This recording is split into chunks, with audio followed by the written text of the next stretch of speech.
like to contact the show, send us an email at liveonfourlegspodcast@gmail.com or get involved in the conversation on social media. Join the Pearl Jam Podcast community group on Facebook or follow us on Twitter at liveonfourlegspod. Hey, I'm going to throw out a suggestion as part of the experiment, something we've never attempted. If you'd like to all sit down, again, in the guise of conserving energy, please feel free to do so. It might be, we haven't played for a seated crowd in a long, long time. It might be kind of exciting.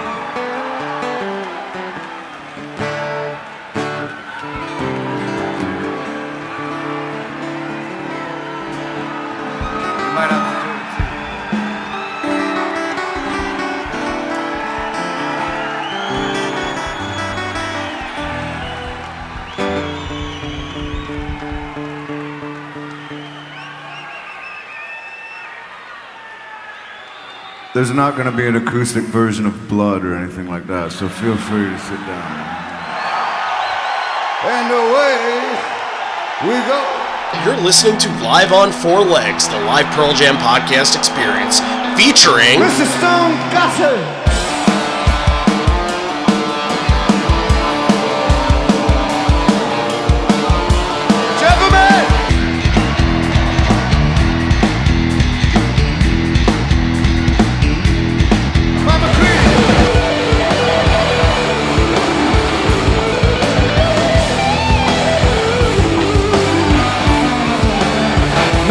Fucking camera in the truck.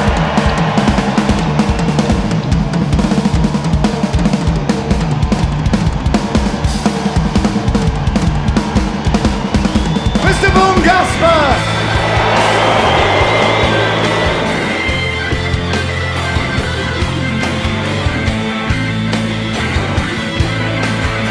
You can call me Al, you can call me Ed, you just fucking call me, why don't you?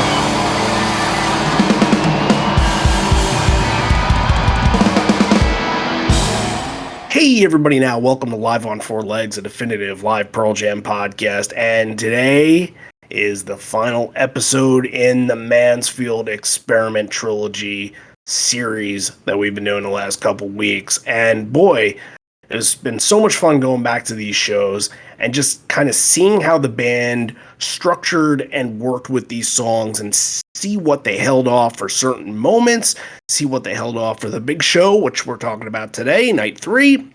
And there's so much of this that needs to be discussed because it, for the time, was something completely unique, and it's still something completely unique, but as far as like acoustic sets go, this is something that they bring in every now and again in the future of Pearl Jam. And like 2 years after this, you'd see it at the Gorge, and then you'd see it a couple other times here and there. And I know they did it in Red Rocks back in 1995, but I think after this, it was kind of seen as one of these big special things that could happen at a Pearl Jam show. So we'll get into that. We'll also get into a little bit of, this was 8 days later and a lot had happened in that 8 days. They went to a lot of places.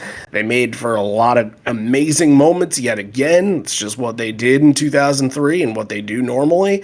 And then after that, I think we're going to just read all your stories and we're going to get into a 45 song set list because once you get into that many songs, it is a lot. So let's not waste any more time here. Randy Sobel over here, John Farrar over there. Hello, hello. Well, Yep. It's about that time. Yeah, I mean, you mentioned them doing this a few years later. I mean, you can also see this as kind of like a prequel to stuff like Benaroya. They did it in Santa Barbara later this year, so it was not too far before they busted out some acoustic stuff again. Like, this was kind of a little run of acoustic shows here to end the year. Yeah, and I think that this show definitely starts all that and is the trigger to all that. And some of these songs that they're going to do in the show will come back and be at Benaroya and will be at Santa Barbara and a couple of those other shows. But then they start to get to play around with it a little bit more.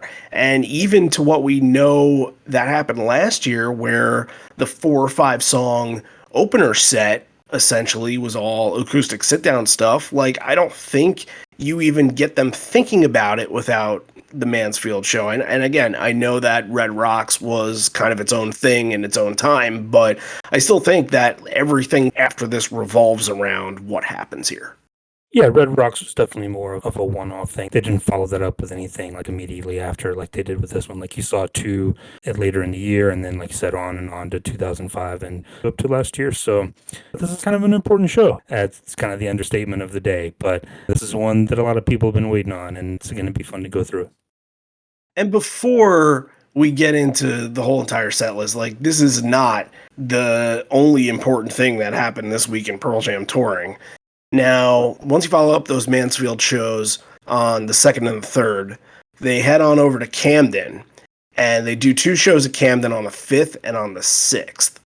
And from what I recall about the 5th, it's been a while since I listened to the 6th, but the 5th has a pretty important moment in it, and that is them kind of calling an audible in the middle of a set when they see fireworks in the background. They're like, okay, well, we might as well do a little tribute to America. It was the day after the 4th of July, and they decided to play Rockin' in the Free World right there in the middle of the set, which is one of the weirdest and rare and kind of cool things that they've ever done with the song, albeit it was the opener for a show last year, which was also kind of crazy in its own right. But then after those shows, you get right to the MSG shows, and those MSG shows, especially night one, we all know what happens. They create one of the best concert DVDs of all time with special guests and insane performances that are unforgettable, that people still talk about to this day, that I think will be Pearl Jam's lasting legacy along with this show. So we kind of touched up on it a little bit on the first episode, but this is really one of Pearl Jam's best weeks that they've ever had. Yeah, I mean, definitely in the 2000s. Always go to that 2 weeks in 1994 or whatever. There was so much happening, but this is all just show based. Like there wasn't anything extracurricular going on. There wasn't any distractions going on. This is just, let's go play 6, 7, 8 of the best shows we've ever played. And it all happened to be in this little 10-day period here. Yeah, it's very, very interesting. And a lot of people hold this week of shows in very, very high regard for good reason.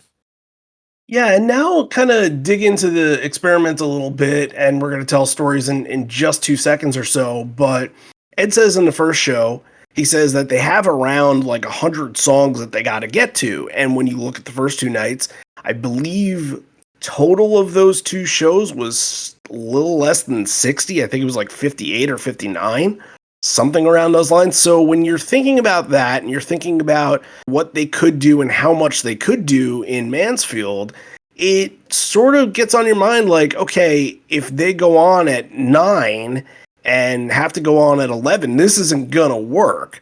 So they decide that they're just going to do this preset, which we'll learn in the stories that are being told was actually pre-planned and found out at the MSG shows that they were going to do this.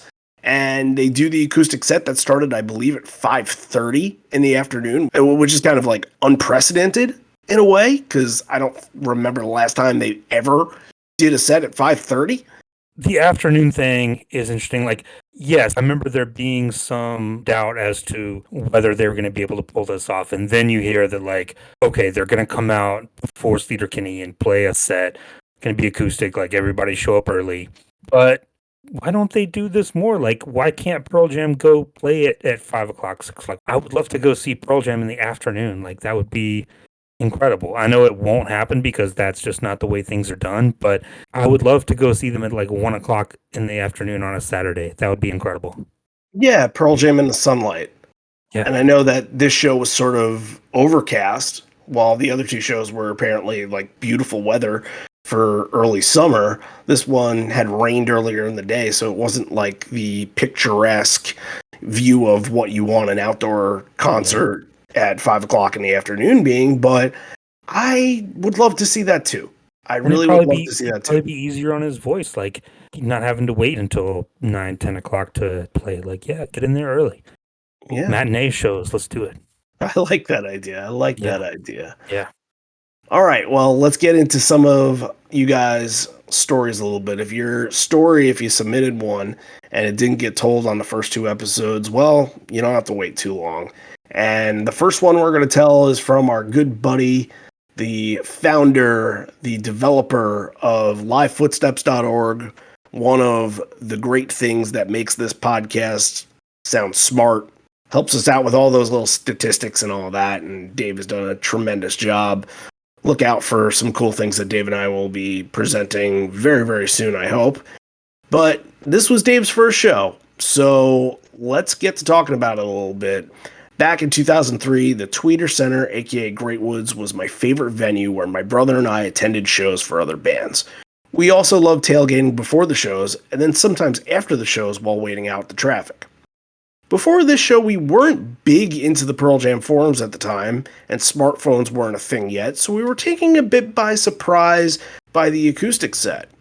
We slowly made it into the venue with a small group of fans who were in on the preset. We got through security, a few songs into the preset, and made our way out to the middle of the lawn. I just remembered loving the preset, and at the time, I wasn't all that familiar with Binaural or Riot Act, and Lost Dogs were still a few months away. I hadn't listened to other Pearl Jam boots. I mostly listened to a lot of classic rock in the late 90s and didn't know much of the Pearl Jam catalog after No Code. But I was blown away by what I was witnessing. It didn't matter if I hadn't previously binged on these songs. I was hooked again on Pearl Jam. I was an 11-year-old kid again.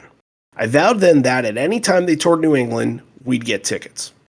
I've relived this show hundreds of times listening to the bootleg, and with my collection of boots, I still think that this 2003 tour, and specifically this show, is the best recording and mix, but I may be biased. There's so much more to this show that I can talk about, and I'm sure others have plenty of other stories as well, but I can't sign off without sharing a few stats on this historic date. This is the show with the most songs played of all time, with 45. Second place next to this show is the Spectrum Night 4 show, which I think there are some interesting connections in with the Spectrum in this show, which I don't know if we'll end up getting into, but it is interesting to think about. This is the longest preset as well, with second place coming at the Gorge, where they did 9 songs. This one they do 12. See, I would argue that it's really 47 songs, because if you look on Live Footsteps, he doesn't count the one note as a song, and they do it twice. Yeah. If you're gonna nitpick. If they actually covered the Descendants, I'd add it. If he had said all in there, then yeah. 7 songs from Riot Act. The Experiment was the last time they played that many from the record in one show. 6 songs from Binaural. Other than Toronto in 2016, with Binaural being played in full, this is the last time that this many were played from that record. I think that's no surprise to anybody. Together, there have never been as many Riot Act and Binaural songs played at the same show. In this one, there are 13. Yield Tonight was the last time so many have been played, not counting Milwaukee in 2014. There were 6. This is the last night outside of Yield in Milwaukee that 6 Yield songs were played. That's wild. Yeah. That's wild. And I know that they have played at least 5 other times because I remember seeing those set lists. So, yeah. Lost Dogs. This was the first time 5 songs from Lost Dogs were played together in one show. That's interesting. This is also the second to last time that Ark was played out of the 9 that they played in dedication to the 9 lives lost at Roskilde. So, great stats. Yeah. I don't know anybody else that can give us the stats like he does. So, hey, Dave, thank you for everything you do, man. Great story. Yeah. We've got one here from Hallucinogenic Recipe co-host Brian Horowitz, who went to all 3 shows. He says, I found out about the third night preset while I was in New York City for the MSG shows. My buddy called to tell me he had just heard it announced on WBCN. There I was, about to catch my first MSG show, and Pearl Jam announced a special preset in 3 days, which was set to be my last of 7 shows that year. I was absolutely ecstatic. I vividly remember how nice the weather was for the Experiment.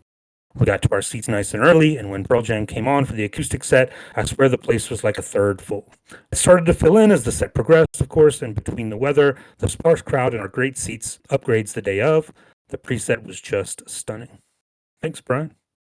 Then we've got one here from Brian Cohen, who also went to Just Night 3. He says, of the Experiment, I've told this story a few times, how I missed the acoustic set. Ooh. I used to be ashamed of it, but now I embrace it. I've never been big on the Pearl Jam message boards or groups, and what's funny is, I did hear that they were going to try and play every song, and I do remember looking up the set list from nights 1 and 2 to guess what we'd get, but somehow the detail escaped me.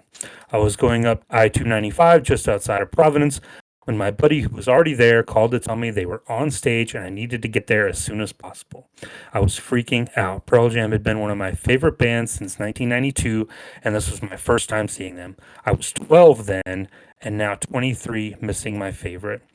We got to the venue and heard a loud roar, but it was too late. It was over. A once-in-a-lifetime event, Pearl Jam acoustic preset. As upset as I was, that all went away when Eddie walked on stage and Matt started the drums for Can't Keep. I was in awe the rest of the night. My first time seeing Black live is something I'll never forget. Along with Drummer Christ, the Man Trilogy, Breath, it was epic. This was my first ever Pearl Jam show, and when I tell fellow Pearl Jam nerds that this was my first show, they always ask, how awesome was that acoustic set? I used to just say, it was great, but now I say that I missed it. It's my Pearl Jam history, and we all take the bad with the good. Yeah, after 20 years. Come to terms with it. Right. And honestly, some of those stories sometimes just make for better stories. Because you can just be like everybody else and say, oh, that was great. I love this song. I love that song. But no, now people are going to listen to your story. And actually, they just had. So thanks so much, Brian, for sharing that. Thanks for being honest.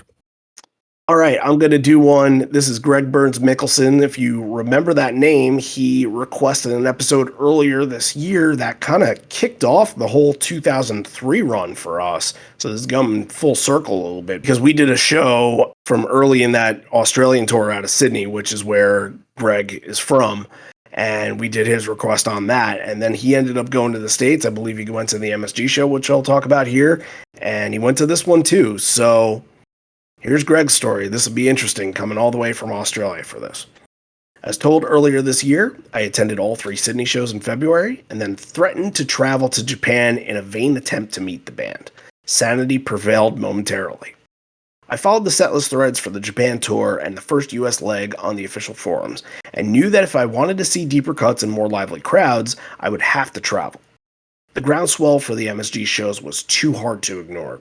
I come across a ticket through the forum, and wheels are in motion.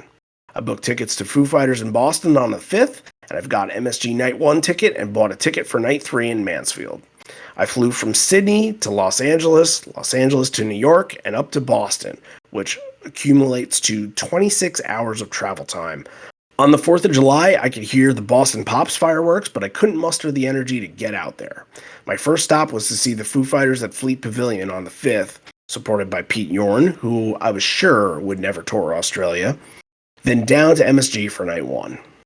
I arrive in New York and meet up with James from the forums at a pizzeria next to the Garden, and we take the guided tour, hoping to catch them setting up or sound check. No luck, everything was just about in place and no band members to be seen. They play Low Light, which is my favorite song, and also one of the rarest of the time, that's crazy. I'm in tears, so my trip is justified. I go back for Night 2, I buy a scalp ticket for quote-unquote face value, which of course doesn't scan, and then a second floor ticket for a little bit more than face value. Rocking in the free world on the floor, party atmosphere, was well worth it. Successful New York trip. Hotel internet being what it was at the time, I logged into the forum and briefly noticed that the band was planning on not doubling up on any song over the 3 nights. What treasures lie in store for Night 3? I fly back up to Boston on the 10th and try to figure out how to get from Boston to Mansfield. The obvious and cheapest answer is the train. I catch the South Station train to Mansfield and walk the hour down to the Tweeter Center. No GPS, no map. I made it well in advance to pick up my ticket, doors open, and I'm looking forward to seeing Slater Kinney again. But hold on, that's Pearl Jam's taking the stage. It's not just Eddie doing a couple of acoustic songs, it's the whole band. But the sun is still up. What sort of magic realm have I walked into? Of the girl, all those yesterdays, sleight of hand, parting ways. Unbelievable.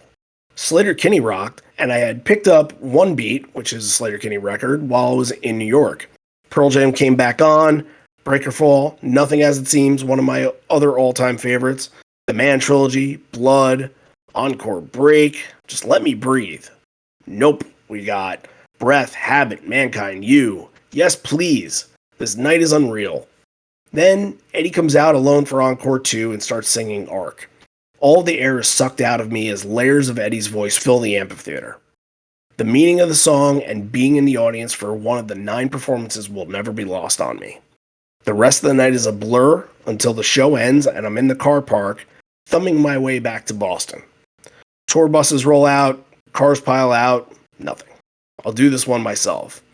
$100 plus taxi ride later, and this unreal experience of a lifetime is over. I fly back to Sydney a couple days later with souvenirs from my trip and the shows, but my bag never comes home. Luckily, I had the posters from both shows in a tube on my person. Well, Ooh, sometimes story. sometimes you have to sacrifice, like you have an amazing experience going to all the shows in the US that you did. Like the bag is the sacrifice, and somewhere in it, is it all worth it? Like, I think 100 times out of 100, you got to say yes, right? Yeah, for sure. And also, how cool is it to hear, like, he talked about listening to Arc, and, like, this is another one where we don't have that performance. So it was cool to hear a little bit of detail on that. All right, we've got one here from Brad Reddick from Wilmington, Wrightsville Beach, North Carolina, a place I've been a few times. He says, I was at the time in management for a pharmaceutical company. I would schedule my work with reps close to where Pearl Jam was playing in 2003 to catch as many shows as possible. I was married on January 11th, 2003, and talked to my now ex-wife. I was going to ask how it went, but to fly from Orlando, where we resided, to Boston to celebrate our 6-month anniversary on July 11th, 2003. I was working, quote unquote, the Northeast following Pearl Jam on the company dime and wanted to see that third show. My wife flew up from Florida. We caught the night 3 show. And 2 days later in Logan Airport, she said she wanted a divorce because I loved Pearl Jam more than I loved her. What? I couldn't argue that, and not long after, we were divorced. I still love Pearl Jam more than just about anything else in this world, and have continued to follow them around the world to catch them live with no new wife. Man, buried the lead on that one, Brad. Whoa. That took a turn. But hey, you love what you love. It seems like he's all right with it. So more power to you. Someday we'll have to do an episode of finding a significant other and them kind of being brought into this world where, it like alongside your wife, like Pearl Jam is a significant portion of your life. And it's like, do they embrace that because they see how much you love that? Or do they say, I can't handle something like that? And does it hurt the relationship? I think that would be a very interesting, I don't know, like radiotherapy type thing to do. Because I know a lot of people that have been caught in some trouble with that, but I know a lot of people that have been gifted to have significant others and spouses that have just said, this is your thing, go do your thing. And it's healthy to have a thing. I will say that. So, unfortunately for Brad, doesn't seem like his 20 years of ex-wife thinks the same way. But hey, look, we should set Brad up with somebody in the Pearl Jam community, right? Like, we could do that for him, right? Hey, if you want to take that, this is not going to be that kind of podcast. But if anybody out there is interested, I'm sure we could give you Brad's email. But I'm going to leave it at that. Well, at least it made for an interesting conversation topic. So thanks again, Brad. All right, last one we have here is from another great friend of ours, Tanya Kang from Newark, Delaware, who went to just this show. Obviously, Tanya does the Pearl Jam fan portraits. If you haven't got a hand on her book yet, it's terrific. I think she's still selling copies, so just go to the website. I think it's just pearljamfanportraits.com. You and I are both in it, right? We are definitely both in it. I wrote a foreword for it, so I better be in it. But here's her story. She has some great stories. She's been over 100 shows, so there's no lack of stories from her. When they announced the third Mansfield show and that it was going to be a special one, I really wanted to go, but wasn't sure at first if I could make it happen. I had already taken off a lot of work, which was a summer college part-time job, to make several other shows. But if anybody knows me, I always find a way to make it happen. As we neared closer to the date, me and my 2 friends decided to find tickets, make the 8-hour trek up, 8 hours because Northeast Connecticut traffic sucks. Not gonna disagree with you there.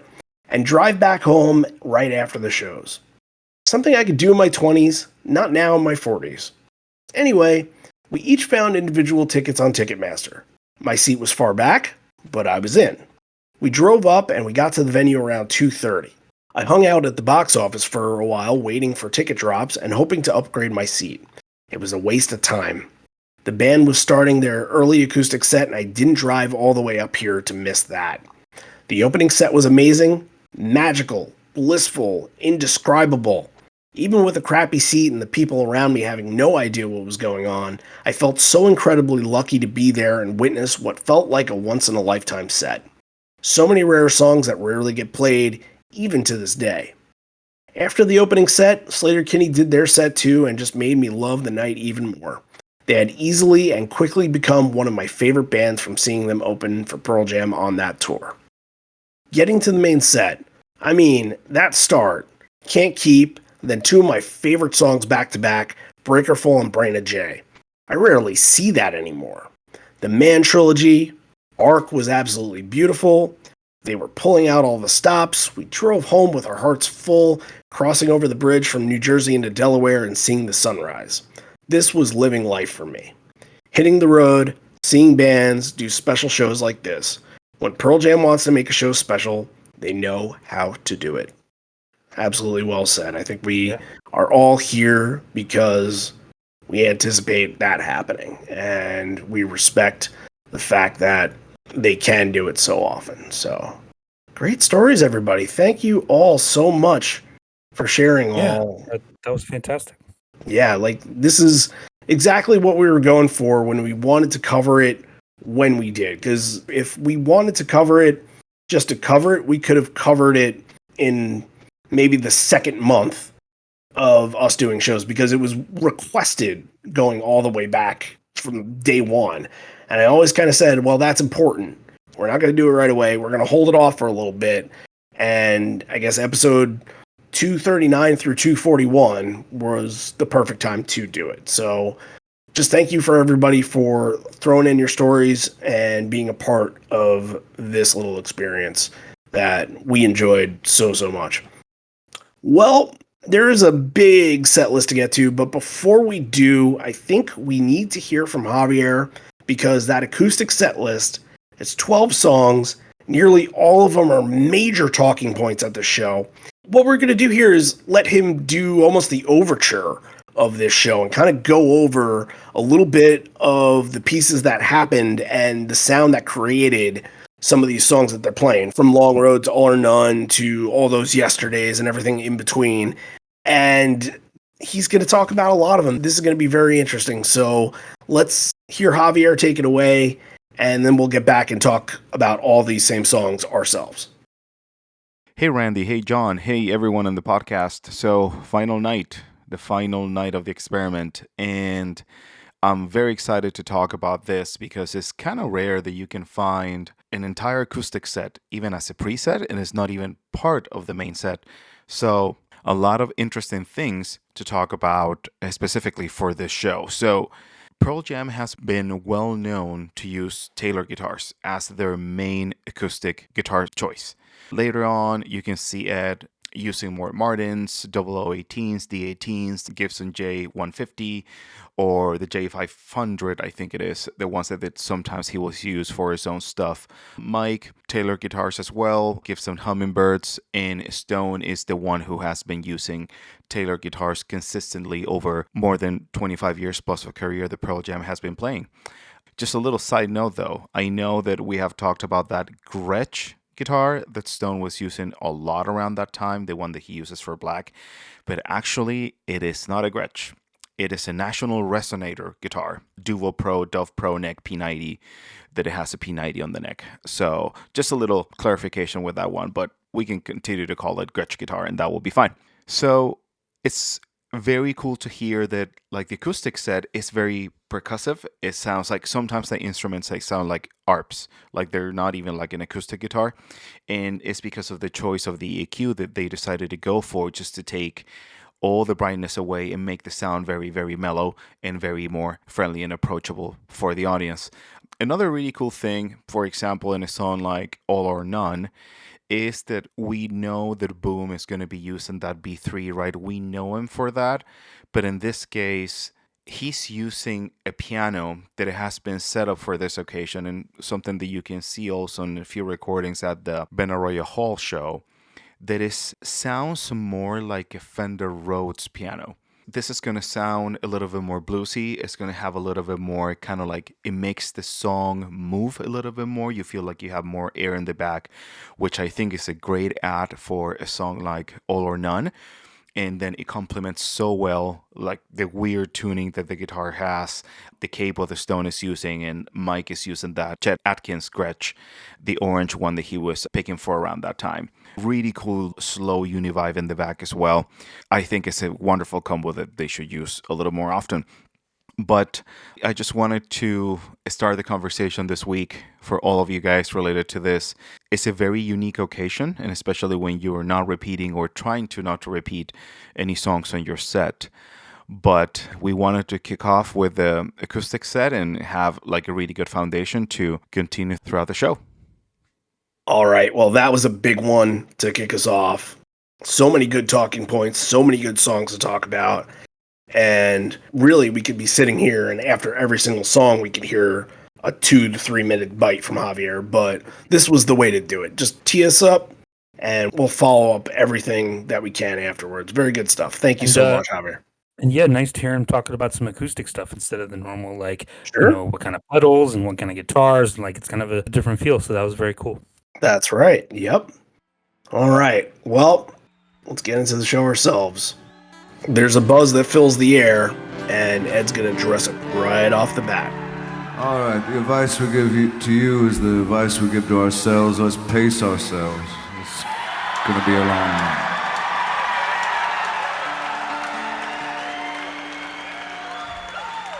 Appreciate you coming down early to participate in the experiment.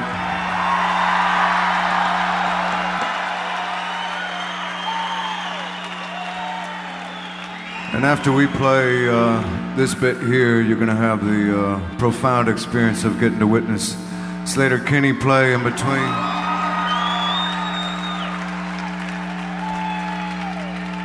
And then we'll come back and get to the task at hand. So, yeah.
Long Road is the first of the 45 songs on this night. The acoustic sound is just lovely in this. And I think the trick is, especially for Long Road, is finding a way to maintain the soaring aspect of these songs that's so prominent on the electric versions. From just about all of these, the thing that's going to get it elevated more times than not is Matt Cameron. And here, you don't really have Matt Cameron pushing that pace. Cameron is more of kind of the fill guy. He's going to do some lighter things. He's just going to kind of fill in some space. And you have to rely on one of the other three guitars to be sort of almost that percussive moment when Stone or when Ed is strumming hard while somebody else is kind of soloing or something like that. That kind of fills in for that almost hard percussive sound there. And it's just tremendous. Really, to start it off, like, Ed sounds pristine in his vocals. It really gets off to where you want to go. Like, we talked about it in the first two episodes, how they picked the right three songs to open every show with. I don't think you can go this show and not have Long Road as that opener. I think it was the perfect choice, and especially for the atmosphere, really worked well. Yeah, and going back to what Dave said in his letter, the recording and the mix of this, the acoustic stuff sounds very full and very lush, and like you said, it's easy to do, like, dynamics. You know, you can do loud, quiet, loud. When you're playing electric, you can bring things down. We've seen them do that many, many times in many, many songs. But when you're playing acoustically, it's not as easy to do that because everything just kind of sits at that same level on the acoustic guitar. It's hard to get the same kind of dynamics that you get with, like, a full electric rock band. But they do manage to do that, and I think you mentioned, you know, Cameron being a big driver of that usually, but here I think it's really Ed's voice. I mean, this whole thing is just a service, I think, especially Longer. I think sounds, like I said, sounds amazing. And I think he notices that too, and when normally at the end, you know, he lets go full-throated and, like, lets it soar, here he kind of, like, brings it back and gets a little quieter at the end, and it's a very cool moment. Long Road is the perfect way to start this off.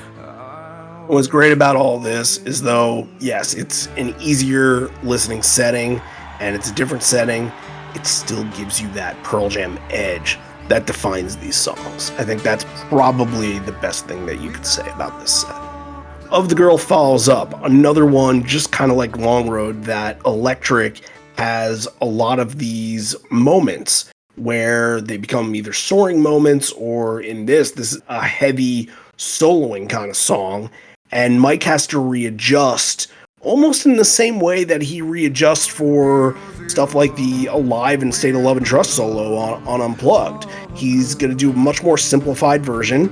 It doesn't give you that much of a blues vibe until maybe the last one at the end. It sounded like he was using a slide pick a little bit, but it's interesting because this kind of comes off as a little bit more stark, and the normal version, electric, it doesn't have that same sort of feel to it. So you're taking something that kind of can get in a good rhythm and get bouncy, and you're turning it into almost like something that Mike has to figure out how to fill the pieces differently on. Yeah, he's very nimble on this. It's hard to play leads and solos on acoustic guitar. The action's a little higher, and you can't really go off like you can on electric guitar, but he really pulls it off nicely. There's a lot of really clear, really nimble fills and leads and stuff that he's throwing in. It adds a really cool atmosphere to it. But the thing that stuck out to me on this is Jeff's bass really early on. He finds a really unique groove that I don't think I've heard on Of the Girl before. And it gives it a little bit more of a stark feel and different little bit of a vibe. This is a cool performance as well. I mean, this is one that you don't hear people talk about a lot when they talk about this, but it's one of the best ones, I think. Yeah, I think Long Road is probably, because it was the opener, probably takes most of the conversation, and Sleight of Hand and Footsteps, I think, get a lot of that same too. All or None, you can probably say the same thing. But yeah, Of the Girl, maybe not as considered as the other ones that I just mentioned, but still very, very good and balances the set very, very nicely. Ed's going to say here, I'm going to throw out a suggestion as part of the experiment. If you'd like to sit down, please feel free to do so. We haven't played for a seated crowd in a very long time, so it might be exciting. There's not going to be an acoustic version of Blood or anything like that, so please feel free to sit down. It's going to get into another one that you usually recognize as an opener, same way that Of the Girl is, and it's Sometimes. And it might not seem like it would be a big deal for this song to be in the acoustic setting, but it is. There's little things that really make a big difference in sound that help really propel the song. And it changes up some things that Ed has to do. And specifically, Ed is sort of the focal point, not just vocals, obviously, but I think his guitar in Sometimes is always kind of the focal point in this. And we always kind of know that they're always going to build to that moment when they're running it down. Sometimes I know, sometimes all that. And I think that a lot of the strumming patterns define this sound. And I think that all goes into where the push is with the song too, because that's supposed to give you a big push. And in moments, because Ed almost feels isolated on this, like the vocals almost feel isolated at times too, which is very cool. But also you have, at the end, one of my favorite things that happens, and sometimes that like little extra push that comes and just kind of re-kicks the song into gear just a little bit. This is a very, very good version of Sometimes. Yeah, this is really the only one in the preset that you get a little bit of the intensity in, and like it builds a little bit of tension and gets a little angsty, like the good versions of Sometimes do. And it's interesting that that comes right after he gets everyone to sit down and talks about how there's not going to be an acoustic blood, and then they go into the one that's going to maybe tap into some of that same energy a little bit.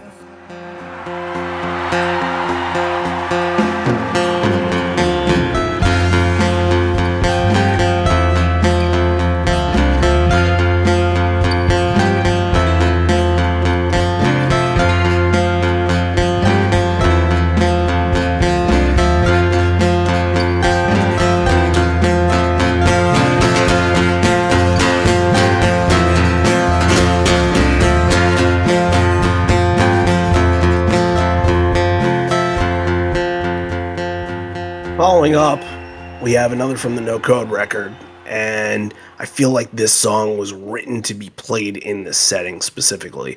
Off He Goes was terrific at this show. I love the tone of the guitars meshing really well together in this. They feel like they're harmonizing like voices in this. That sounds very, very cool. Mike's staccato strumming on here is very cool.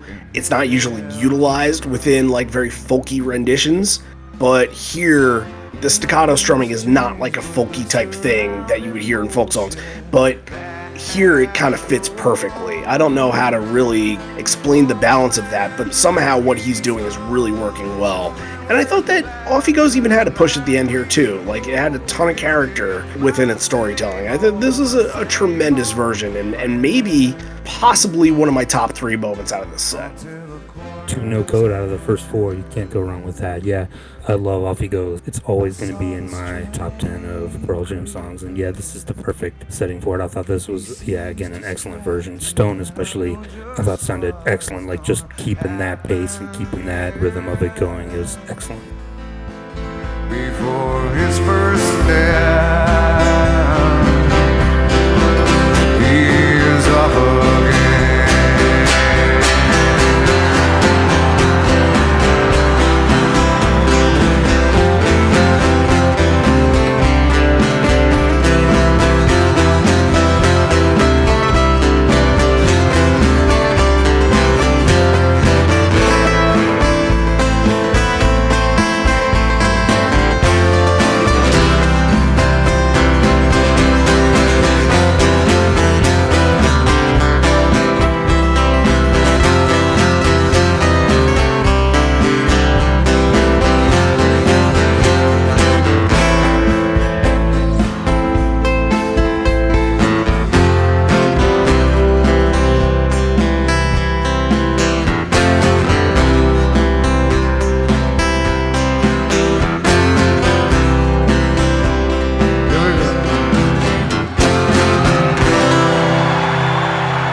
Portion of this. The next 2 songs are going to be the rarest of the bunch, and the first one's going to be the dramatic return of all those yesterdays.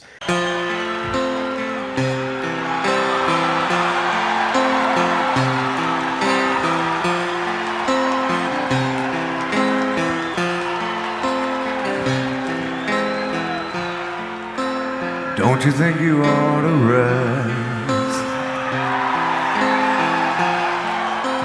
Don't you ought to lay your head down? Don't you think you want to sleep? Don't I think you want to lay your head down tonight?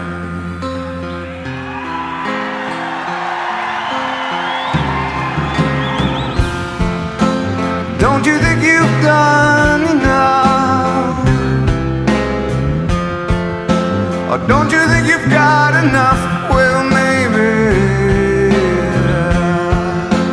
You don't think there's time to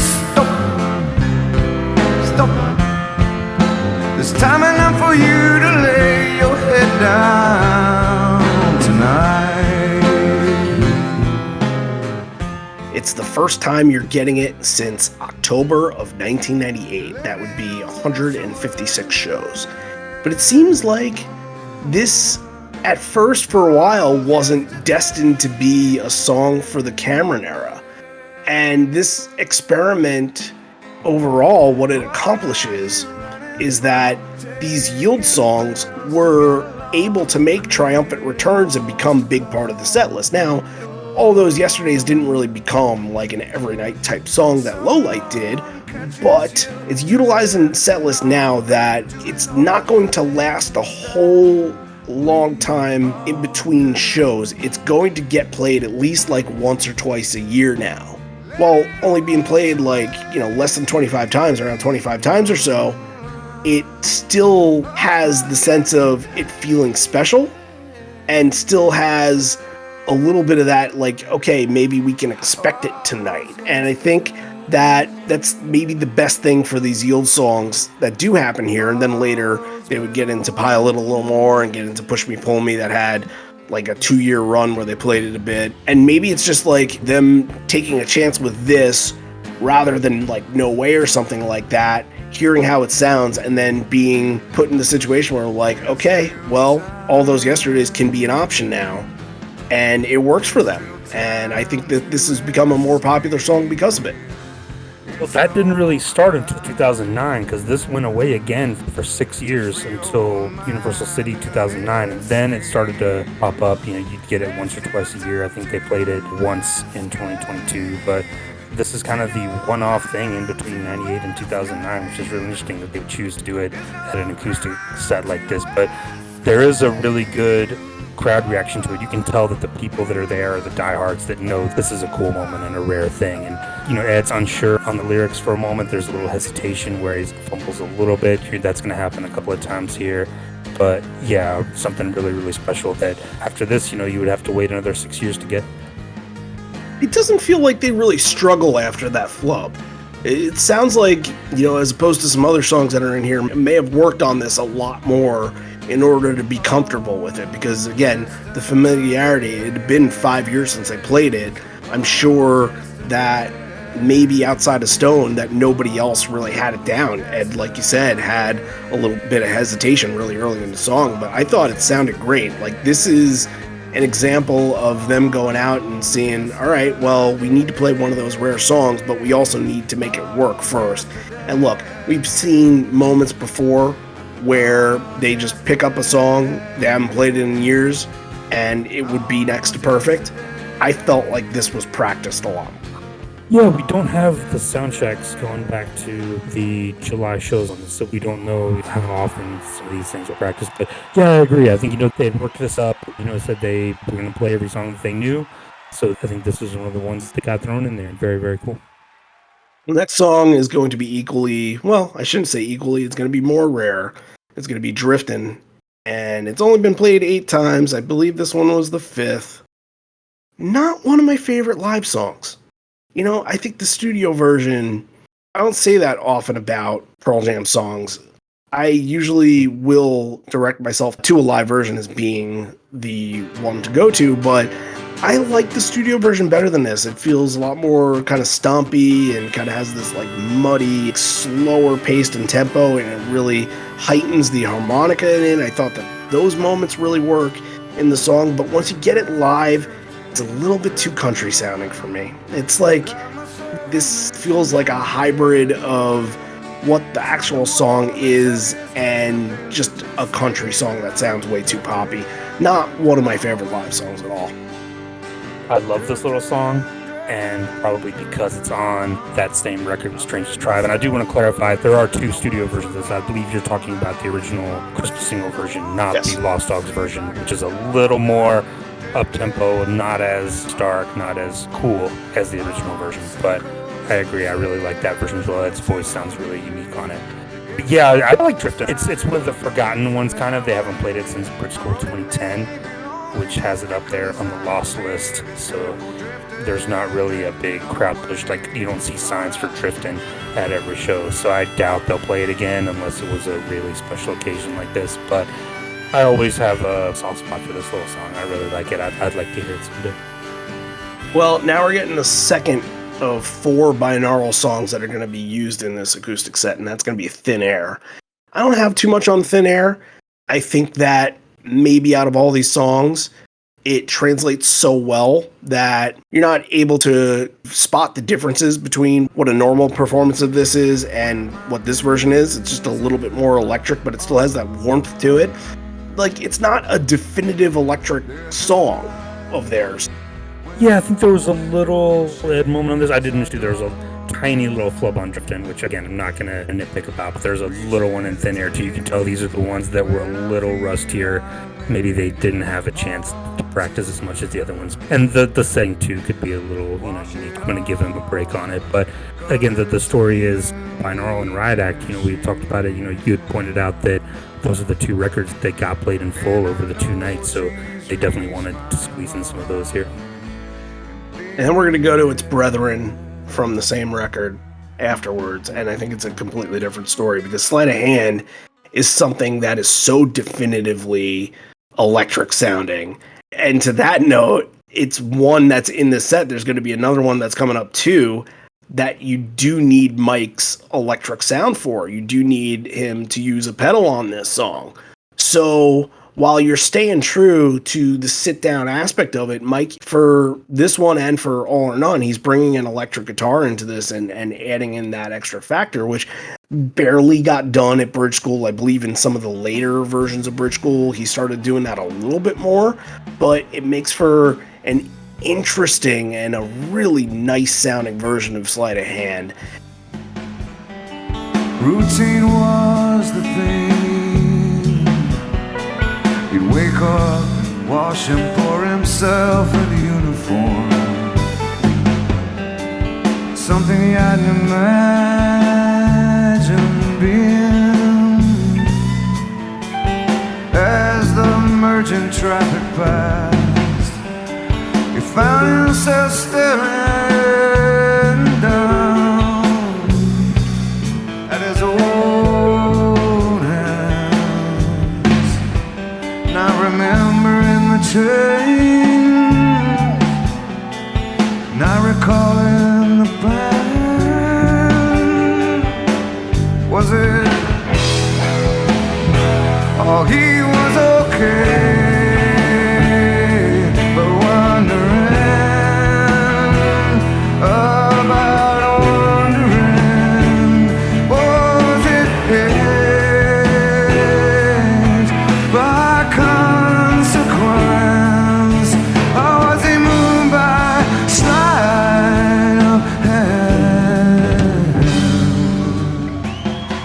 I think that this is another one where the drive really works well acoustically. You get it soaring, and next to Long Road, both of these songs are soaring into the atmosphere.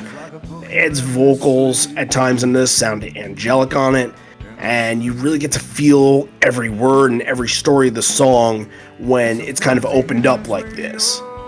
Yeah, I was listening to this, and I realized that, like, when I think of Sleight of Hand, like, this is the version that I think of. Like, interesting. He throws in that wrote a fucking new by heart. Like, you can tell he's kind of in it on this version. And we know, I think it was Toronto where he talked about the origin of it and, like, about going to work and being at this kind of dead-end job. And you can tell that he's feeling it on this version. It sounds incredible. Yeah, this is definitely a highlight. By the by, as Earth turned to sand, as if moved by sleight of hand. Well, now we're going to get to maybe my favorite version ever of this song. It might be my favorite of the acoustic, it probably is, but it's definitely number one in my favorite footsteps of all time. And here's the reason why. I think it's just sort of structurally, and I think it's the evolution plot point that's within the song that we're going to get to and we're going to talk about right now. It's still very early in the usage of the harmonica in this song. The harmonica is used for the first time at that Bridge School 1999 show, and they had only played it 4 other times in 2003, so at this point, this is a really rare song to hear, and they played it in 2000, but really not often at all, probably either 10 or a little less than 10 times. And I don't think what people realize is that along with the harmonica section actually comes a whole new structure within that bridge part, and that is the song live that we know of it now. So the versions that we know of it now, usually Mike kind of comes in right after that second chorus, and it's Mike that's starting it, and then Ed's piece of the harmonica comes in on the second part. You get that huge crowd reaction that always comes when he does the harmonica. And back in the 90s, that whole section was just Mike. So they kept the backing sound to it kind of stark before really hitting on a big finish. Now here's where it changes a little bit. Here's the extra elements that are added with this, with the harmonica. So to push that, the instrument in itself isn't enough to like hold down an entire section. So you start with Mike, like I said, go back to Ed to kind of finish that second half. Now, you may or may not notice what the band does to Surge is almost like you don't even recognize that it was a change because it's so fluid as to how you hear it now. They go back to that chorus chord progression, that dun dun dun dun. They go back to that during the harmonica part. They never did that before this version. This is the first version where they ever did that. And that changes the whole dynamic for the song.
When you think about it, right after Ed finishes the harmonica, the whole entire crowd erupts. They take a second to clap and cheer and all that. But what they were doing in versions before that was that whenever Mike was done with his little piece for the bridge section, they go right into that final chorus instead of giving it that break. So structurally, it changes a lot. And I just find that so totally interesting that they know you add in this extra element with the harmonica and you need to finish it off to make it sound sort of that the harmonica has this big part in it, and the harmonica creates this big change in the song, and that's what happens here. That's why I love it. We talked about this on the Evolution episode, basically the same exact story here, but this is the change starting on this night that you hear every single Footsteps rendition since. That's a really good call, and I know there are a lot of people out there that don't love the harmonica version, and maybe there's a reason why you should. Like, again, going back to that chord progression, like, kind of resolves it, and it gives people that familiarity with it. It's almost like you giving it a key change or something where you go like, oh, here we go, this is so cool. And I think, too, it elevates that last verse and chorus, I think, is excellent on this version. I don't think I've ever heard them do a final verse and chorus like this. You can tell that they know there's something special happening on stage. Yeah, I agree. Like, I won't go as far to say this is my absolute favorite version, but it's definitely up there. This is another really good highlight and kind of a song that was like, again, forgotten at the time, that we think of now as being like this big crowd moment. But at the time, it was one that nobody really talked about it. It kind of entered like a little bit of a dark period. Yeah, and I think that the harmonica is definitely the way of getting it out of the dark period. And I love talking about versions of songs like this. And yeah, that was real nerdy into the minutia stuff, but hopefully you guys enjoy that, because that doesn't really happen a whole lot on this show, where we can get into a huge pivot point of a song that completely changes the game. All right, well, we're getting to another riot act in the set. There's only 3 more songs here in the acoustic set. It flows really well. It feels like when you're listening to it, it just feels like you're just kind of listening to one completely fluid set where, again, they don't really pause to talk a whole lot in this. It was the one before the set, and then there was the one right after of the girl kind of addressing the whole acoustic blood thing, but Ed goes straight through on these songs, and it just feels like everything is just from one section to the next, just flowing and transitioning into each other just beautifully. And All or None, to follow up on Footsteps, I thought was just fantastic. You have a beautiful, downtrodden, emotive song that didn't see a lot of playing time during what should have been the height. This is only the 6th version on the 2003 tour. Yeah, the 6th version out of the 17. They would go back and do that at Benaroya as well, which was probably the best version of all time of the song. But I think going back to what we were talking about on Sleight of Hand 2, you really needed that electric solo from Mike, or else you don't get the same emotion out of the song with just an acoustic solo on this. Like, some versions of these, you say, all right, you know what? You could do the solo, you could do it a little bit differently, and it's going to sound fine. I feel like they needed that electricity with All or None here, or else you don't get those notes that are being held for so long, and you don't get that, like, piece of Mike's soul if you were to hear it on acoustic rather than electric. Like, that is something so special and unique to this song, as well as what he was doing in Sleight of Hand. That would be completely different as well. But yeah, his soul comes out bursting on that solo. I wouldn't want it any other way. Yeah, I think this is right there with Benaroya as being the best All or None. And I think when Mike comes in on that solo on the electric guitar, I think that is the best moment of the acoustic preset, and by proxy, the best moment of the entire show. Just gives me chills when he comes in on the thing. It's an amazing solo. Fits perfectly. Again, this is a song that absolutely criminal that it's only been played 17 times. Like, that should have a 0 on the end of it at least.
It's a special performance. Yep, and it's something that is the glue that keeps this whole entire acoustic set together. Perfect following Footsteps. Parting Ways is going to be your penultimate from this set, and there's a little bit of a history going back of this being acoustic, and you have to go back to a show we did a couple months ago, which was Pittsburgh 2000, where Ed actually played this with Sonic Youth in the preset, because 2 of the members of Sonic Youth had a family emergency, so they had to kind of change up what to do in the pre-show in the opening spot, and they decide, okay, we're going to do a completely different version of Parting Ways. And this is another where on normal versions of this, it's completely dominated by Cameron. So now that's the first hurdle that you have to jump across is how are we going to do the song acoustically and still keep it true to what Cameron did? And again, I think this is kind of in the same way like Sometimes, where it's Ed strumming that makes that almost percussive sound that sort of is the glue to what you're doing. He's going really fast, and he's also like doing some off-time strummings on this too, which makes that feel more like the percussive moment on this, because it feels like he is filling a lot more of the gaps that Matt usually fills. It's usually a very bombastic song, kind of has some out-of-control style. We have compared Retrograde to it, and I think that's a perfect comparison, but they do a really, really nice job of replacing that with the way that Ed is strumming on this. Yeah, I mean, it's all about that ending. I think even though Cameron's still not going full blast on it, I think the ending still has a lot of power to it. It just shows, what they can do with acoustic instruments and dynamics and everything like we talked about at the beginning. Yeah, Parting Ways, another just super underrated song that nobody talks about enough. But yeah, the ending on this is just incredible. A+.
Ed's about to tee up for the final song of the set. And he says, again, if this was an experiment, you guys certainly succeeded on your part. Indifference, which could have closed any of the three shows if it wanted to, they saved it for this moment. I think that was the absolute perfect thing to do, because you get sort of a coming full circle thing where you're almost starting and finishing a full set that's going to be completely different than the rest of your night. You're going to get a whole other band that's going to be performing before you would get to see Pearl Jam again. So you needed to finish it in a familiar manner with a song that has big moments in it that people recognize and people can sing along to. And I really like the choice and don't think that there was any other choice to go with outside of Indifference here. It just kind of fell into their lap. And I think in this, while Mike was electric on All or None, I think we get to hear Stone electric on this version. It ties it all together very nicely. This little preset starting with Long Road, ending with Indifference. It's like you've got your own little mini show here. You've gone through the ups and downs of a full Pearl Jam show. It's about an hour long, maybe a little more, but ending it with Indifference kind of puts a bow on it and creates kind of a line of delineation. Like, this is a stopping point. That was something separate, and we come back, that's going to be a different thing. We're going to keep going, and it's going to be a new thing. So yeah, I agree. It would have been weird to end it with anything else, I think. It was a great way to close it out, and again, you're leaving your crowd absolutely stunned, and Well, you hear them get into it. There's a little bit of clapping. Like you can tell the place is starting to fill up a little bit. Like we heard a couple people talk about. By the end of it, the thing was a little more full. So you get to hear a little bit of the crowd in this too. And that's the closer for what is an instant classic set. If it weren't important, we wouldn't be sitting here talking about it. We'd go on to talk about every single Pearl Jam moment at some point in history anyway, but we wouldn't have a plan to go back to this in the way that we did if it didn't mean something to just about every Pearl Jam fan. So that right there, one of the best things that Pearl Jam has ever done. Well, we don't have an opening act, so I think that all we really need to do is kind of do our first pause for station identification before getting into the main set, just to give a little bit of a breather. And it's right here that I'll kind of follow up on how the whole t-shirt sale went and what we made for cystic fibrosis. And first of all, a big thank you goes out to everybody that not just ordered, but all the people that encouraged others to go out and order and to donate to the cystic fibrosis cause. Some people, you guys shared it. A big thank you out to Kevin O'Rourke and Marty Higgins and Jill Biodeker and Leela Barzagar and Sylvia Davidson. Like, so many people saw what we were doing and saw the cause that we were trying to raise for and try to get everybody, as many people on board with this as humanly possible. And it is my honor to let you guys know that we finished off with 171 shirts sold, which is fantastic. The original goal was 100, you guys. The original goal was 100, so we surpassed that, almost getting to 200. If we had another week, I bet you we would have gotten to 200, but you know what? I'm thrilled with where we got with this. And the money that we have raised for cystic fibrosis, a percentage of the proceeds that we have made, go directly to the foundation. And there will be more in Chicago. We are going to be doing an event that will also be fundraising for cystic fibrosis. So hang on to that. Nothing's finalized yet, but there's some ideas that are being put out there. We're looking at venues and something should be going on. Next couple weeks, we should be announcing something for sure. But the amount of money that we raised for CFF through this fundraiser, $855, you guys. That is awesome. Wow, that's fantastic. And I think that's the most money we've ever raised for anything. So nothing. That's true. Yeah. Look, it's all coming from you guys. It's all coming from you guys, and it's all thanks to you guys. And after a while, it really didn't feel like it was about the shirt anymore.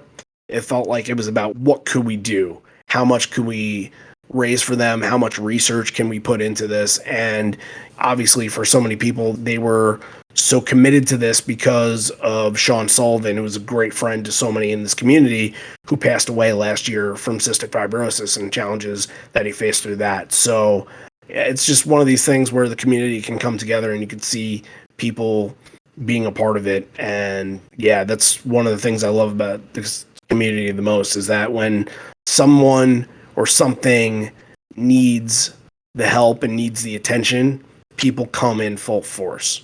And you guys were just excellent with this. Thank you so much.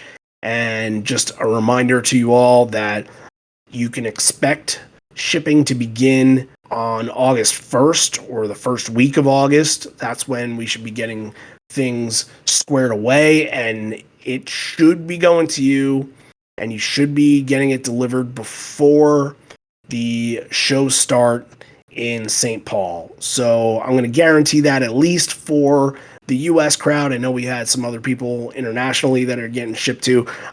International is a crapshoot. I can't predict what's going to happen with those, but I would hope that sending it a month beforehand would get it to your door before these shows start. So hopefully we can see you guys on the road. Anybody that's going to Chicago, especially because we're going to be doing an event for it, hopefully we'll see you wearing the shirt at the event. So keep that in mind.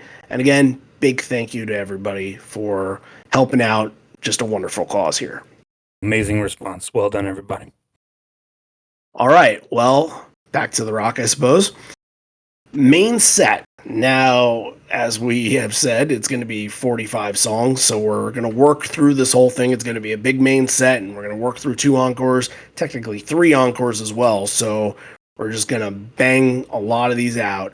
So the first section here, we're going to get a trio, and I would think that they saved this or they realized that they had these 3 songs. And they're like, well, why don't we just put them all together? Because you have, in descending order, Can't Keep, the opener of Riot Act, Breakerfall, the opener of Binaural, and then Brain of J, the opener of Yield, all back to back to back here, all opening songs from the last 3 records that have just come out. Do you think that's intentional, or do you think that is something that just kind of happened?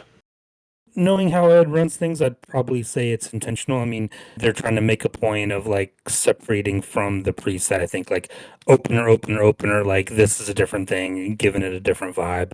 You're coming out with songs that people associate with openers and beginnings. So yeah, I think it was done probably on purpose. And to that point, like you have to kind of start off the whole thing, and you do have to separate it from the acoustic set. And the way that Can't Keep comes out of that feels like it's a pretty dramatic version. It feels like kind of every piece within the song have these surges and have these moments where it's just building the momentum off the last piece. And I think a lot of the versions of Can't Keep that we talked about from this year that we've done, like maybe 2 or 3 others, they've felt pretty pensive and reflective, but this one is all about the surge and all about the progression that it has within the song. And I love how that kind of bleeds into Breaker Fall, which gets really charged up, of course, and then Brain of J, of course, is going to follow that up in just the same kind of ferocity and same kind of momentum. It is starting to become, from very early on, just a clinic of Pearl Jam songs that they're just going to knock out back to back to back to back, all great stuff and phenomenal fast performances. Yeah, I love this version of Can't Keep. I think it's got some really interesting dynamics. I think Ed is probably playing guitar on this. It sounds like there's 3 guitars going, but I love what he and Stone are doing. There's a little bit of a lead run on that main riff that sounds very, very cool. And there's a moment where I think almost everything drops out except the drums and the bass. Maybe even the bass drops out for a minute, and you just get Ed and Cameron, and it sounds very, very cool. Like, again, why have they not played this since 2014? Like, this is weird. Such a cool little song that can really set a tone for a show when it's played early on. Yeah, this is great. I mean, everything kind of from here, this main set gets overshadowed a lot, but there is some really good stuff here. Can't Keep included. Yeah, Breakerfall was great. Really charged up. Ed and Mike were highlights of this as Mike crushed the solo. Ed's vocals just shattering these. And same on Brandon J. There was a little bit of a flub. He got in a little bit early on the song, and there's going to be a song and a couple songs later here and there that, look, when you're playing 45 on the night, like you said in the beginning, it's all about the pacing yourself. It's all about pacing yourself. And he's going to make these little bits and mistakes here because they're charged up to do this, and they got a lot. You know, you almost have to kind of think about what's going to be the next song when you're doing the song that's in front of you. And there's going to be one later that's going to have a pretty massive change in lyrics and all that, and kind of be sort of a flub almost throughout. But what I love, there was a really good lyric change at the end of Brandon J.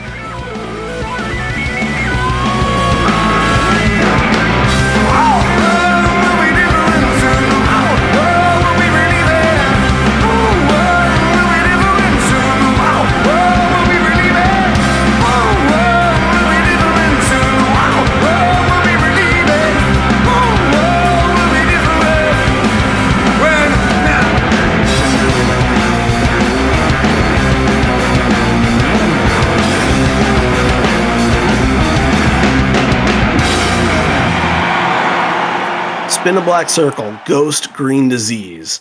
And Spin a Black Circle is really a piece of the last combination there, but I couldn't break up the openers, so that's just how we pieced that together. But a lot of great intensity.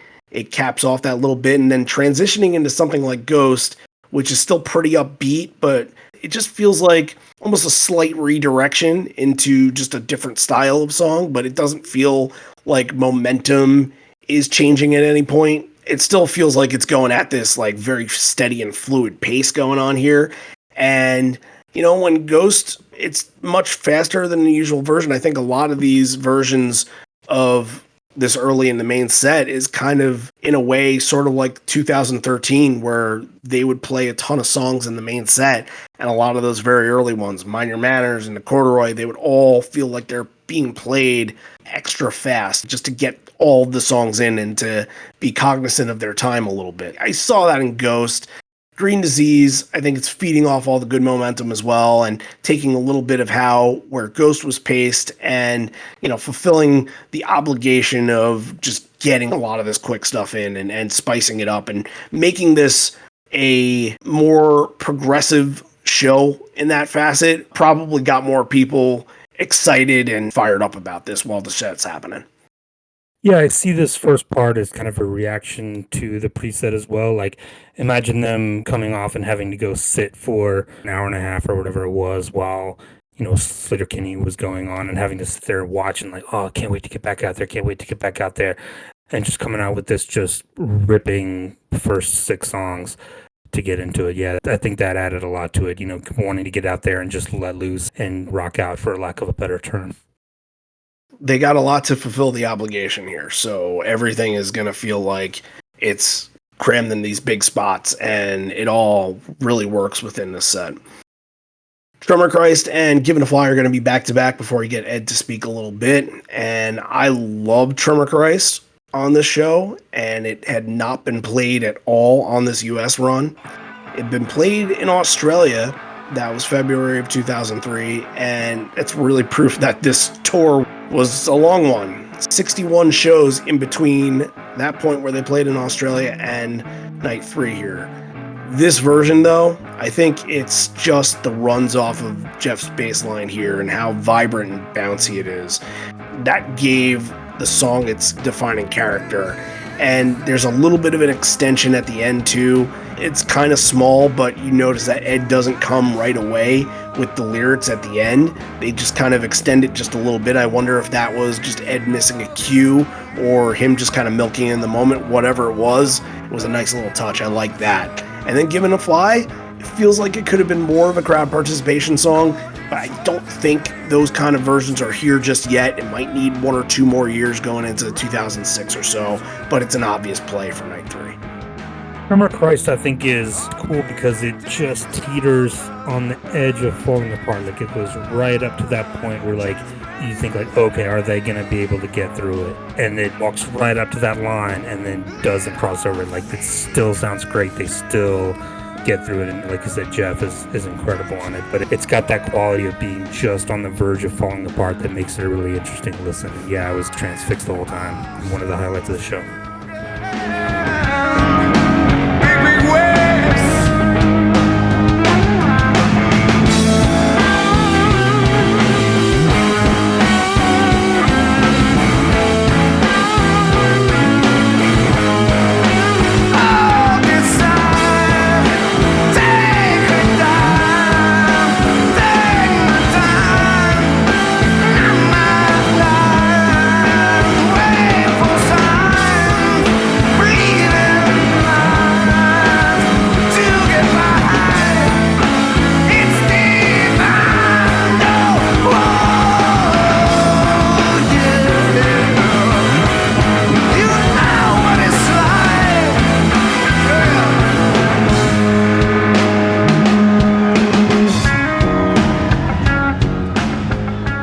It says here, I'd like to raise a toast to Boston and show 3.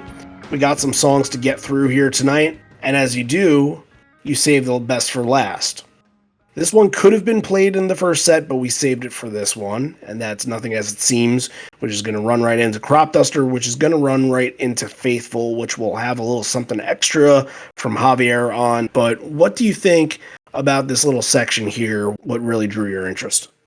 Oh yeah, it's the intensity of Nothing As It Seems. I mean, we talked about all those binaural songs in the preset and how, like, it added so much. I mean, Mike needed to go electric on them, and yeah, it's the same thing carrying over from Nothing As It Seems, just the intensity from Mike and being able to have the, the full backing with Cameron and everything on the the full kit and pounding away adds so much to it. And I think this is the one that completes binaural for the trilogy. I don't think this is the last binaural one that was played. So I believe you're right. Yeah, so interesting that, Nothing As It Seems, one of the main singles from that record, is the final one that brings it together. But yeah, Nothing As It Seems here, I think, is the highlight. It sits in that even flow spot where it would normally be. It gives Mike a chance to let loose.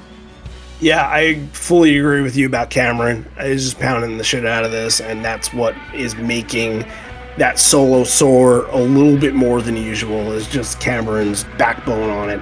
And also, like, the ending of this had a little bit of that flair for the dramatics, too. It felt like just that final part where Ed is doing the last little lyric line, just that nothing as it seems, that little bit. It felt more of like a dramatic moment than it usually does. It felt like they were really kind of pushing that a little bit and kind of breaking that and pacing it out to give it sort of that final stance on it. I thought that part sounded really good.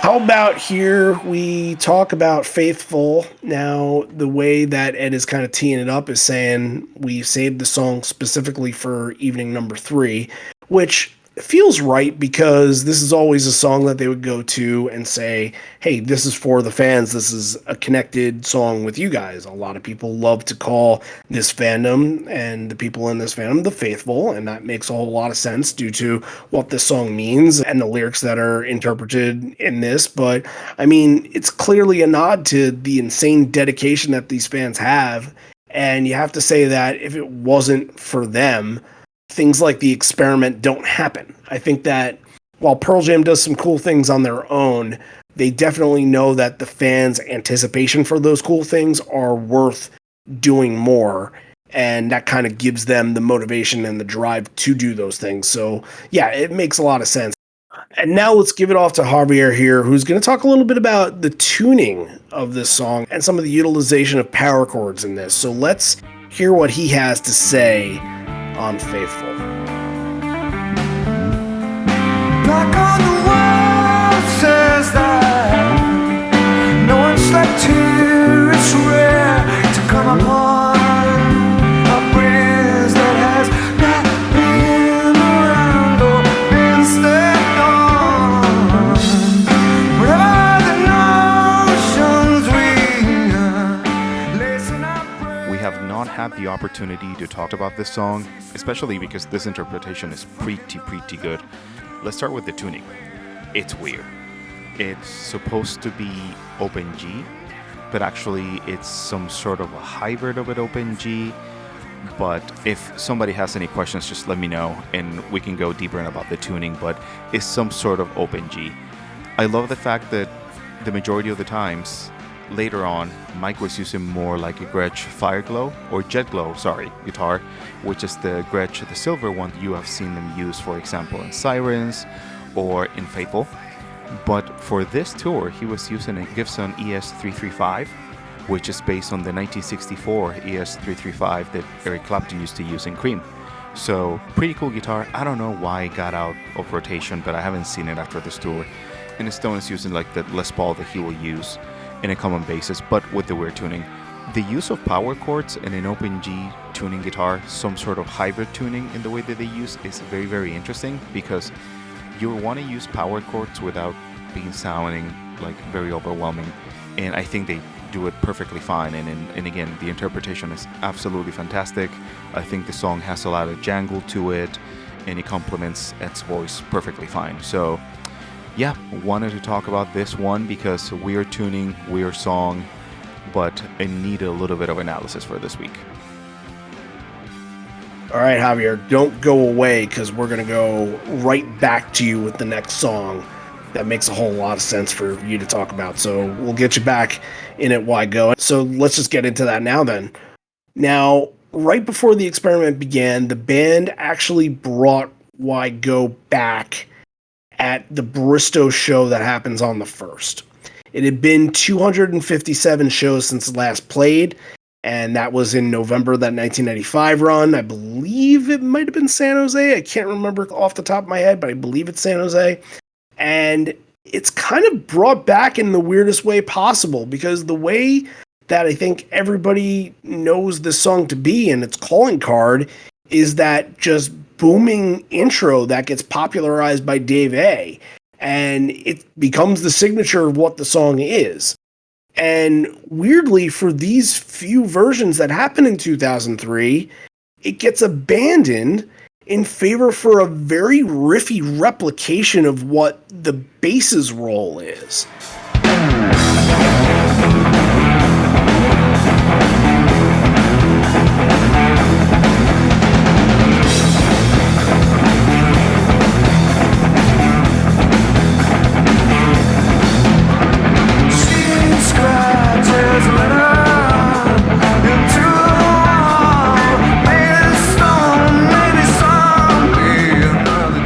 I wonder why that's so, because again, it's such an iconic moment within Pearl Jam, that drum intro, as everybody would know, like coming off of a big song on 10 with Alive, and then coming in with that, like kind of re-energizes the album really early on and gives it this depth, and is just a song that they played hundreds of times very, very early on in their career. And they abandoned it for the riffy version of the bass intro. And I'm wondering, why would they attempt that? Was it the lack of time to really put everything together, so that's what they came up with? Like, I'm a little perplexed as to why they figured it out this way. Well, I think they In My Tree'd it, right? It's kind of the same way that they brought back In My Tree with the guitar intro, which that I think worked really well and sounds really cool as a very different kind of take on it.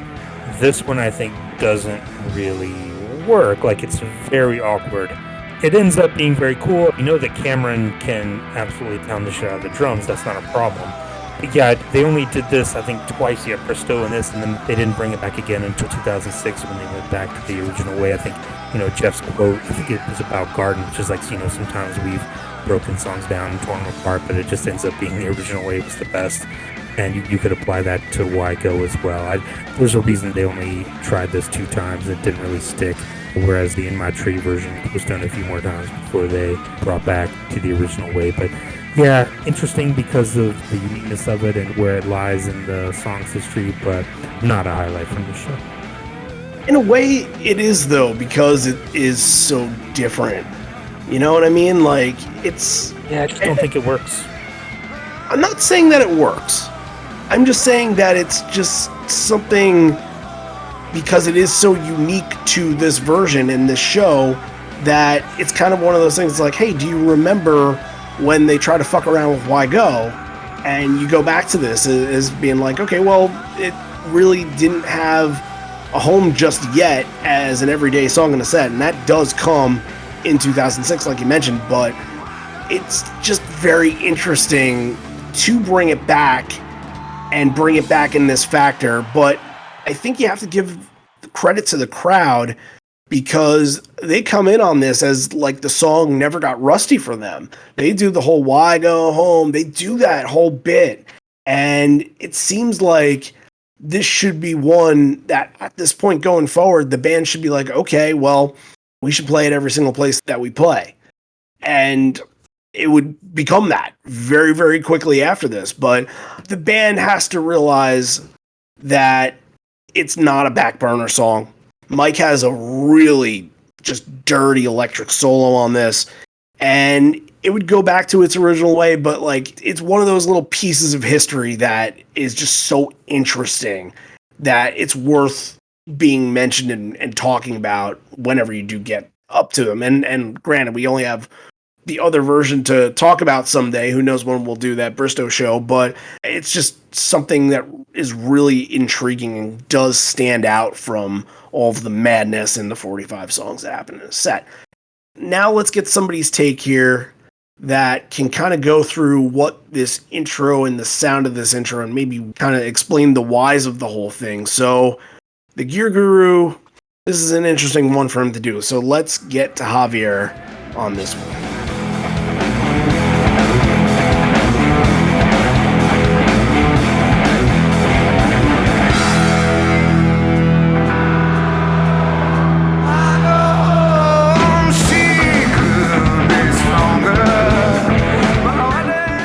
I just don't know how I feel about Why Go on this version. I really like the one with the intro with the drums. I think it creates that momentum for the song that the song really needs. But yeah, it was very shocking to hear it in this form. But also, like, it kind of like it starts fast and then they slow down a little bit and then they go fast again. Yeah, I think it's something that maybe they should have worked a little bit better. But again, I just give me the old school Why Go that everybody knows.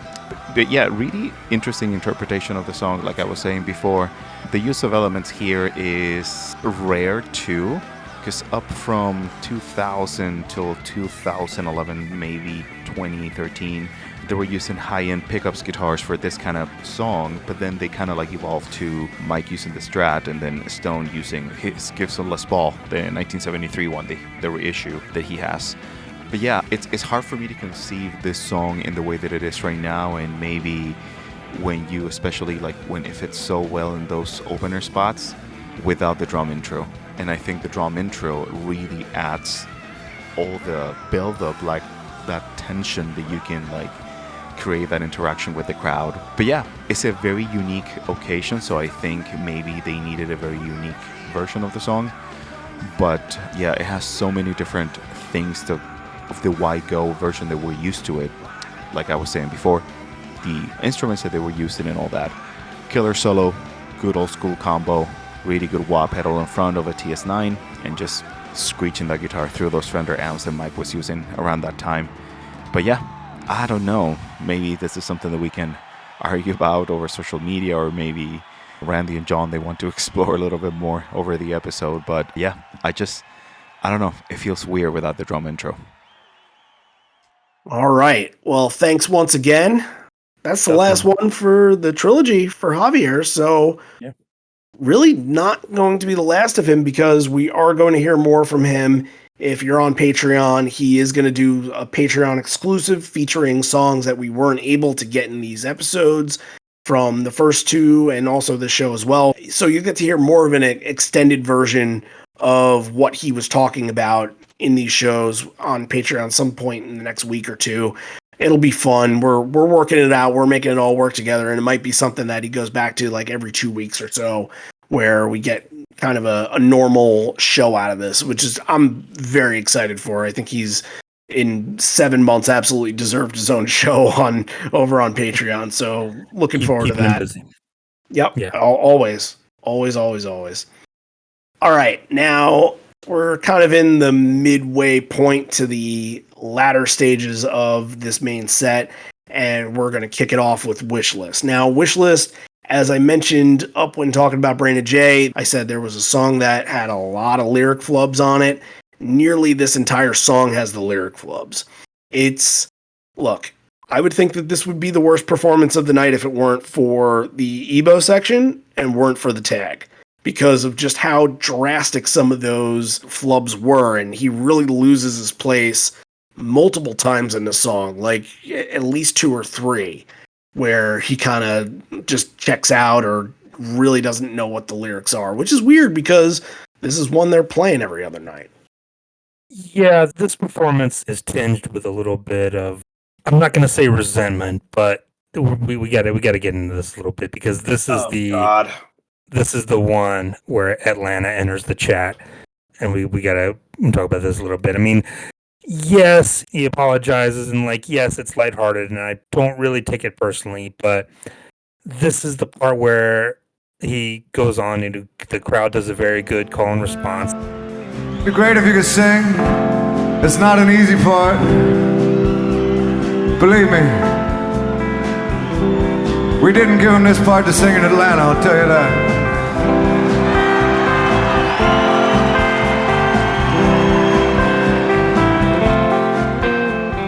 And then he has a little quip at the afterwards about, teeth in a Georgian's mouth and all that, which, rubs me a little bit the wrong way. And it would be fine if they had gone back and played here the next year or the year after or the year after that. But this is kind of the line where they've only come back once since this show. And yeah, this always sticks in my head as like, oh, this is the show where he talks shit about Atlanta. So that's my little take on Wishlist. It is a very good version. I do like the way Why Can't I Touch It is always cool, but this is always going to make me cringe a little bit. Yeah, I wonder if the lack of Atlanta participation, and we've covered that show before, I didn't really notice any lack of anything from that crowd.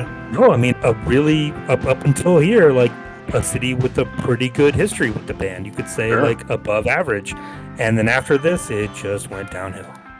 I wonder if it's that show where he just kind of notices that and it becomes sort of a joke, and then, Jeff gets mugged and beat up in Atlanta, and like that's it. They now have, from what was really a rich history, and from recent, I hope a lot of you got your vault in from the Atlanta 94 show. I just got mine. Sure. Well, look, I think that I can't speak for you, but I can speak for the song that it's not the most relevant thing in the song, but I loved the Ebo section. It feels like they go off for a couple minutes on this, and it sounds excellent.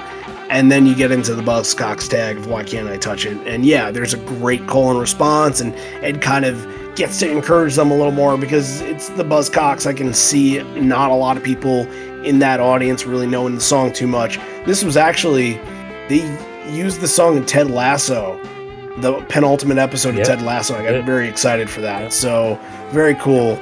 I've heard this used in other shows before too. It seems like Buzzcocks. Love the Buzzcocks version. Love that original version of it.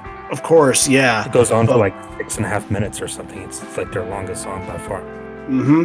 But yeah, very, very cool here. They were doing that because they had this little stretch, I think, from the first two Mansfield shows up to the first MSG show where the Buzzcocks were on tour with them. And a lot of you know that from that wish list at MSG where they did the same Why Can't I Touch It tag that sounded really good there too. So yeah, look, I loved it. I thought it was great, and it kind of makes up for the lyric flubs and maybe a little bit for the Atlanta slander.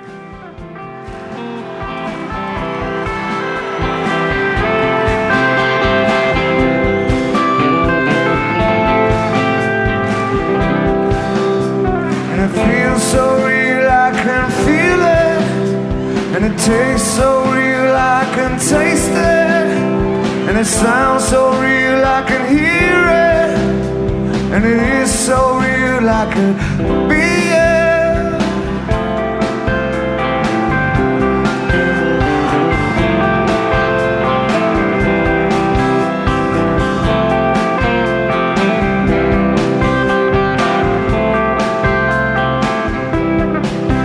If peace is real,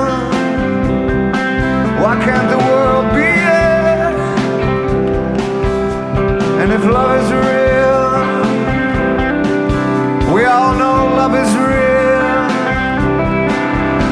And it feels so real I can feel it, and it feels so real I can taste it, and it sounds so real I can hear it, and it is so real I swear I could be it. So why can't I touch it? So why can't I touch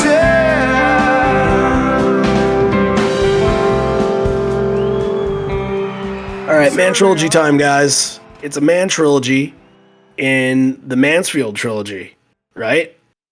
That works for me. We're going to do, I think, what is the most classic combination of the three and kind of leads up to what would be the big moment. We're going to start with Leather, and then we're going to go into Nothing and go into Better. And I'm surprised that they didn't do more of this. And we talked about the opening three songs, the album opener songs in the beginning of this set, but I'm surprised they didn't do more like, the single songs together or something like that, or Christmas single songs packaged together, something along those lines. I'm surprised that there wasn't a lot more packaging than this. I don't think they like doing like a shtick. He'll do that stuff like you said with the openers with Can't Keep Breaker Fall Brandon J. He'll do it when he can keep it kind of close to the vest and like have it be not as obvious. I don't think they go for a lot of the obvious ones.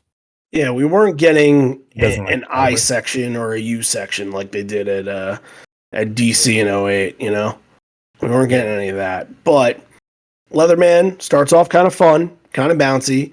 And then this is what I like about this. You start off with the fun one, then you go and completely change the tone with Nothing Man, a very pensive version, somber tone. The crowd is a huge takeaway on this, though. They are keeping up with Ed, creating all of this call and response moments themselves, and that really wasn't entirely common for a 2003 version of Nothing Man. 2003 was like the first point where you could see it be elevated, but it wasn't elevated just yet, because it would take basically the whole entire Avocado tour off. They only played it like 2 or 3 times on that whole entire 2006 tour, so it wasn't that moment just yet, but it feels like the band took a really serious approach to this version of Nothing Man, and the crowd interaction almost in a way like gets caught off guard and makes it feel more like a recent sing-along that you would get nowadays easily. But it felt like they were taking a serious approach, and the crowd just went ballistic on it, which was great.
That builds into the beginning of Better Man 2. I think Ed's really surprised.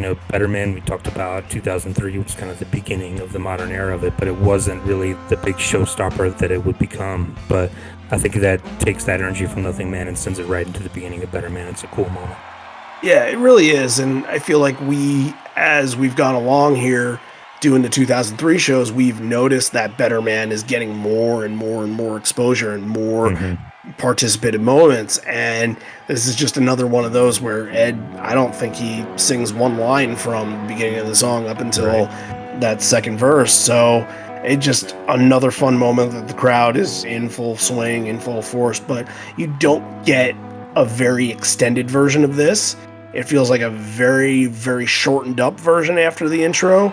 No tag or anything like that, but it's still effective. And they're not holding it out for the end of the set or anything. Better Man could easily be a set ender, but we're not quite there yet. Yeah, I don't think they've ever ended a set with Better Man following the Man trilogy. Somebody can correct me on that, but I don't think that's ever happened before. That'd be interesting. Yeah. Yeah, potentially, sure. All right, well, we got 4 more to the end of the set here. We might as well package everything together. Half Full, Untitled MFC, and then Blood. Not acoustic Blood, but just a normal, regular old, screaming and fierce version of Blood, I suppose. But we are able to kind of go back and get some Mike moments in Half Full now, and he's back for the spotlight. He comes out firing immediately right out of the gate, and it feels like throughout the whole song, he's pulling out all the tricks, creating big moments, and the band starts to pick up on it, and goes really hard as well. Like, this is another one where Cameron is setting a backbone to what Mike is doing on this and making it even more like electric sounding and making it even more kind of bombastic sounding and fast and just explosive at times. Mike sounds really, really good on Half Full. Yeah, I mean, we talked about so many this year, doing all these 2003 shows, all these just incredible versions of Half Full, and like another one where the ending is just killer. Like, I love listening to this. All these versions have been great, and this one's right there with it. Yeah, another one where Mike needed a moment here, kind of late in the set to let loose. And yeah, great version of Half Full. And again, we've still got one more Riot Act to go, but we're bringing that one to a close as well. So Untitled going into MFC, weirdly, like, doesn't feel like a huge highlight in this. I wonder if it was more in the mid-set, if it would have felt like a bigger thing, but they get through Untitled rather quickly, even though there are changes in the lyrics about the ocean winds, and we get a 15 minutes or so instead of a 25 minutes or so. So a little bit of a less extended version, but I like how Stone is taking a little bit of some of what he's doing into the beginning of MFC. Then it has like a really poppy sounding solo on the back end of that as well. So yeah, I don't think that was necessarily like a big highlight for the show, but again, the difficulty of trying to find how to intersplice every single song here and make it work, it didn't not work, but I feel like in the middle of the set, maybe it would have had more of a highlighted moment. This is a 20-song main set. It's nothing to laugh at in its own right. And I think by this time you're getting a little bit of fatigue too. Like something like MFC is going to come in and spark some energy. You know, it's quick, but after you've had all these, the Man trilogy, which is a big moment, you just had Mike come out with a big solo. It feels like, yeah, MFC, you're expecting something a little bigger there, but it does the job of just kind of transitioning into the end and getting us there. Blood closing out this main set, and we talked about Blood a little bit. Remember the version we talked about that was a mid-set version, and it was like Blood into Dissonant? You remember that? Yeah. Now, this is how you do Blood right. Close with it, get the crowd pumping along to the beat. Ed sounds fantastic on this, it just lets it all out.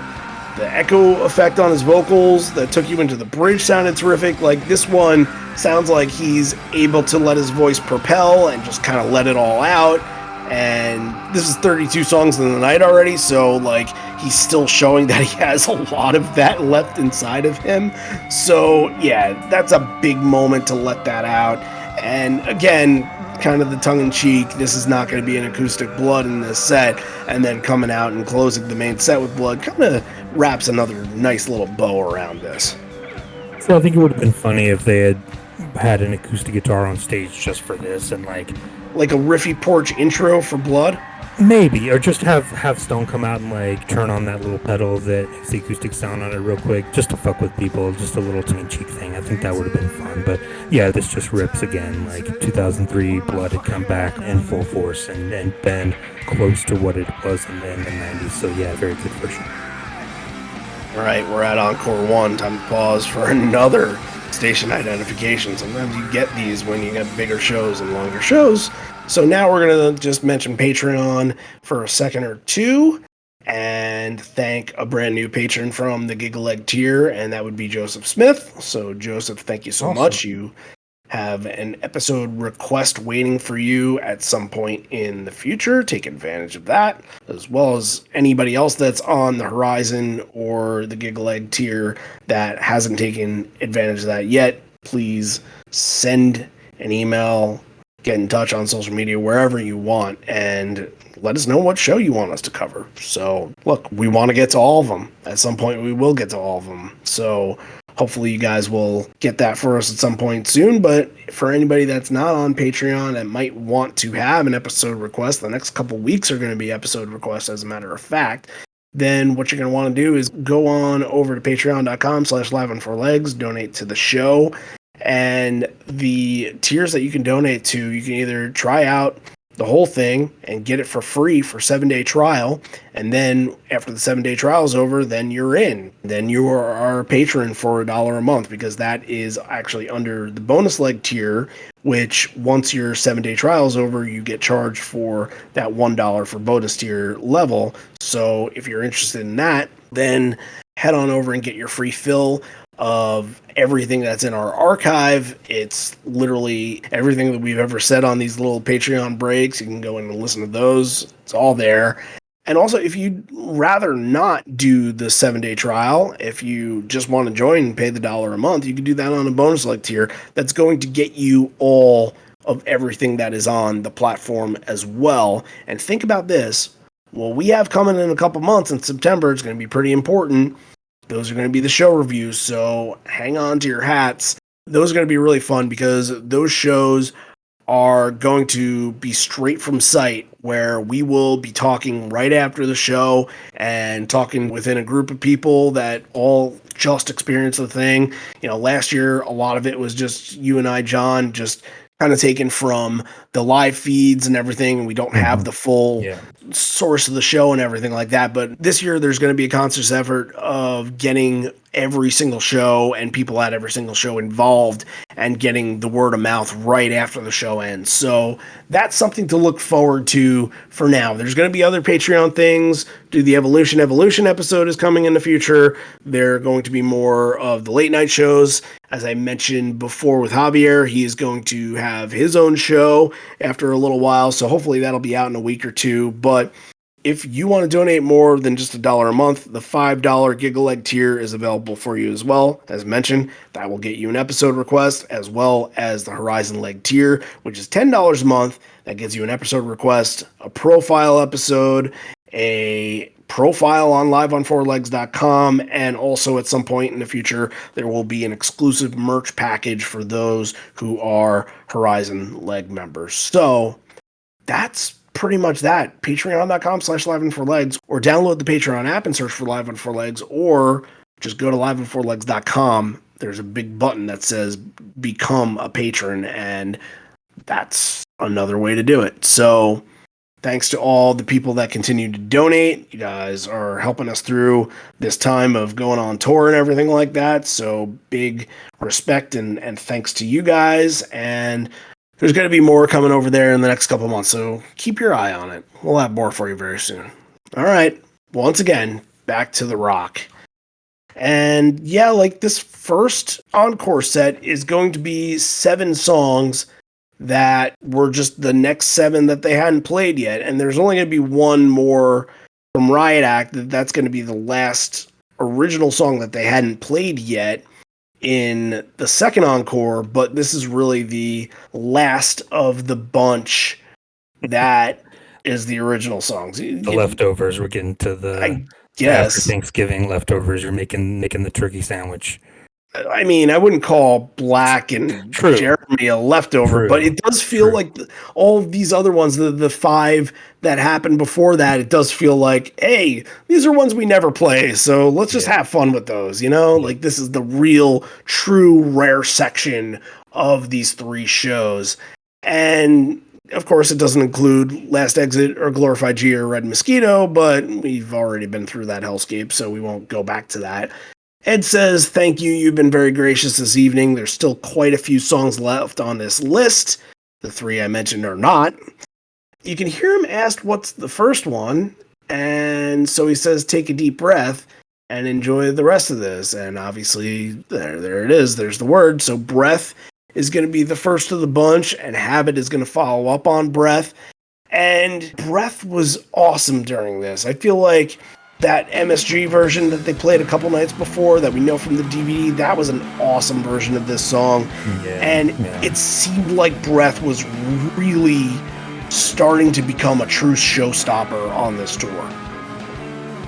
Yeah, I agree. Breath is great here. I think it's in a good position where they've had a break and they're on the back end of this now. I think there's definitely a sense of relief, maybe is not the right word, but a sense of accomplishment, maybe a sense of you can tell on stage that okay, now is the time when we can relax. We've gotten through the heavy part of this. Let's just bring it home, have some fun. It gets a little bit more lighthearted, with a couple of exceptions, of course. It's one that you mentioned in particular after this, but here I think is where they kind of start to no pun intended, take a breath, relax a little bit, and just play some of the songs to have some fun, and like you said, just get through them. And Breath is a great choice to open up an encore anytime. So yeah, again, another one that gets the crowd really back into it immediately. Oh yeah, fully agree on that. Mike scorched the solo on Breath. I thought that was fantastic. So that'll get you into Habit afterwards. And the big thing that happens in Habit, the talking point of that, is just the insane ending on this. It's all out. It's completely wild, but it also almost even has like a rich tone for Habit, which is really interesting. It doesn't have like that real distorted, muddy vibe to it. It kind of feels like a little, I wouldn't say cleaner, but like it feels like they're playing on some kind of more expensive equipment. The Les Pauls instead of the beat up Strats from the pawn shop. Yeah.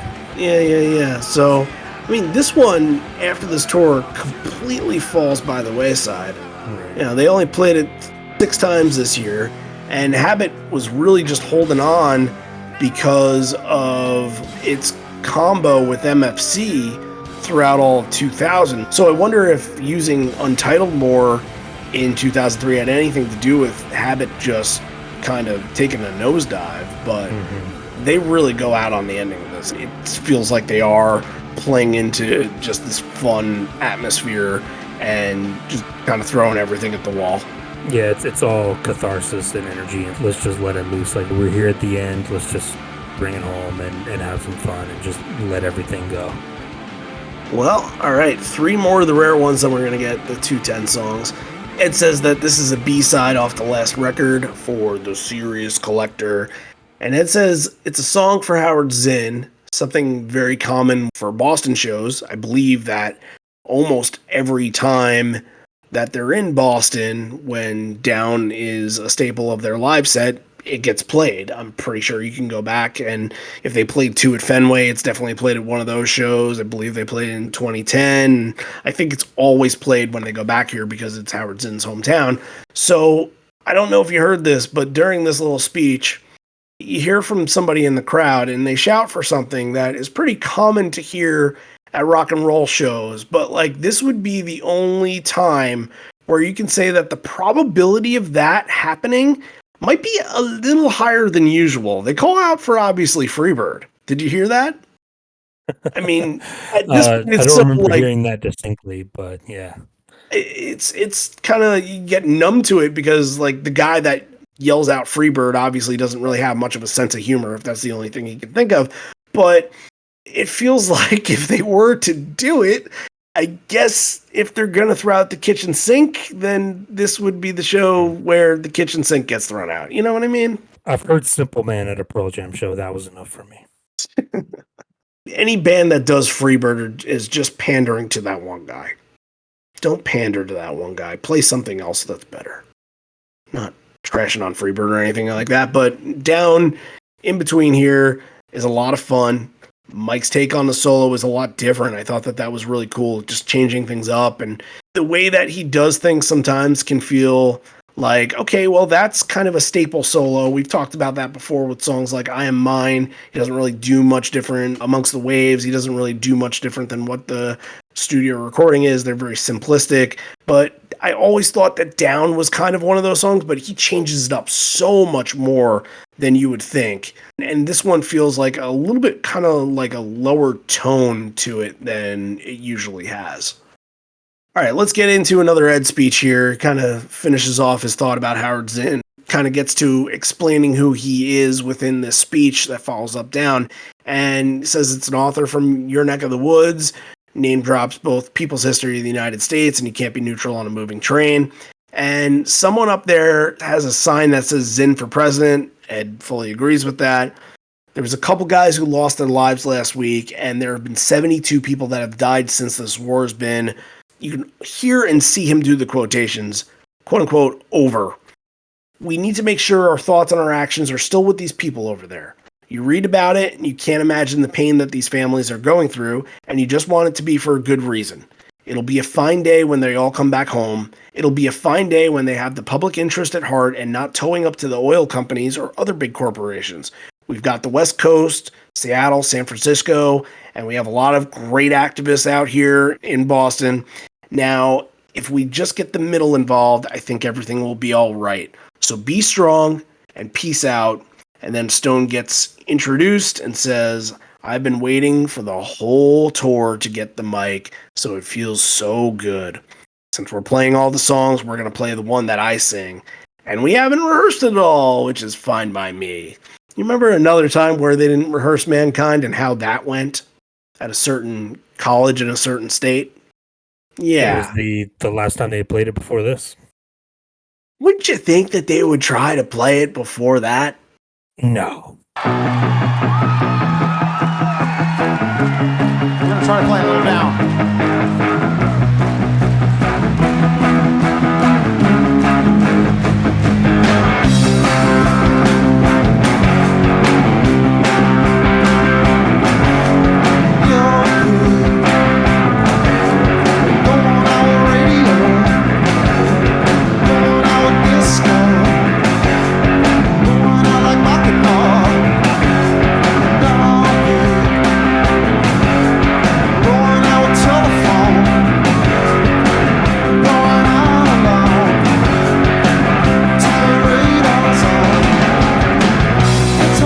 It's definitely a bit tentative at first. It's nowhere close to what happened in State College, but it does get a slower start. I felt like Matt was really simplifying himself in order to get the band kind of going here. In the middle, it does happen to have like this nice little groove to it, and it does seem like maybe the crowd is helping out a little bit, but once you get towards the end, it all unravels again, and Stone seems pretty satisfied by that. They almost got through it unscathed, but that ending popped up and reared its ugly head and almost tore that thing apart. But yeah, Stone handles it very well. It's a funny little speech that he has after. I like that. And to follow that up is another one of the extreme rarities in their catalog, and that is being played for the first time since March of that year and the 8th overall time. You is such a tremendous song. And Yeah. it's another one that, like, the 24 is way too low, that it probably would have benefited more if it was in, like, the 60s or 70s, that it could be one of those deep cuts, like Sad, that more people attach to the song the more it gets played, but it just has never reached that. It needs a Taylor Swift cover. That's a really deep cut throwback right there for those of you who might remember that. Yeah, Taylor Swift cover. It could happen. Think about it. Might work. Now, Taylor's version. Taylor's version. God. I was on vacation this whole week. My wife is a huge Taylor fan. My sister-in-law is a huge Taylor fan. And my niece, who is 15, is a huge Taylor fan. We listen to about an average of 4 hours a day of Taylor Swift. Nothing else, and it came all from my niece's phone. She has nothing else on her phone but Taylor Swift, and not the biggest fan. Respect whatever happens in that community, but just not music for me, you know? But you know what? On this version, on Pearl Jam's version of You, they're really tight on it for having nearly never played it, and again, just to add it to that list. Yep, love it. It's great.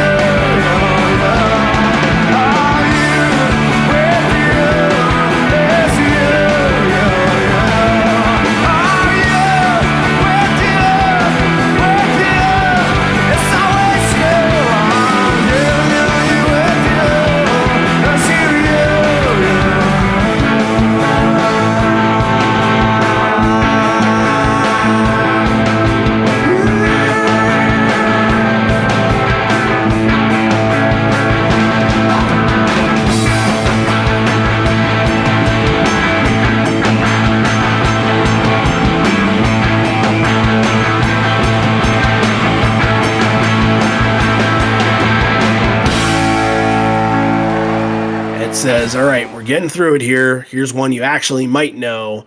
He says this kind of like very kind of under his breath a little bit. He says, I hope you don't relate. So Black and then Jeremy's going to finish this out. Now, Black, if you notice, Ed gives out a little bit of a subtle shout out to the crowd saying, all you kids that play. That kind of gets a nice little moment thrown in there. But it is about Mike. It's about how in some versions of Black, He's absolutely not able to contain himself before the solo actually begins and is just going mad on this. Another classic version that happens in 2003 with that classic tone from Stone and what I thought was the Gretsch, which I guess is more of what that acoustic electric sound that you talk about a lot from that guitar. But it is essentially the same kind of thing as the Gretsch sound. But boy, oh man, this is a Mike moment.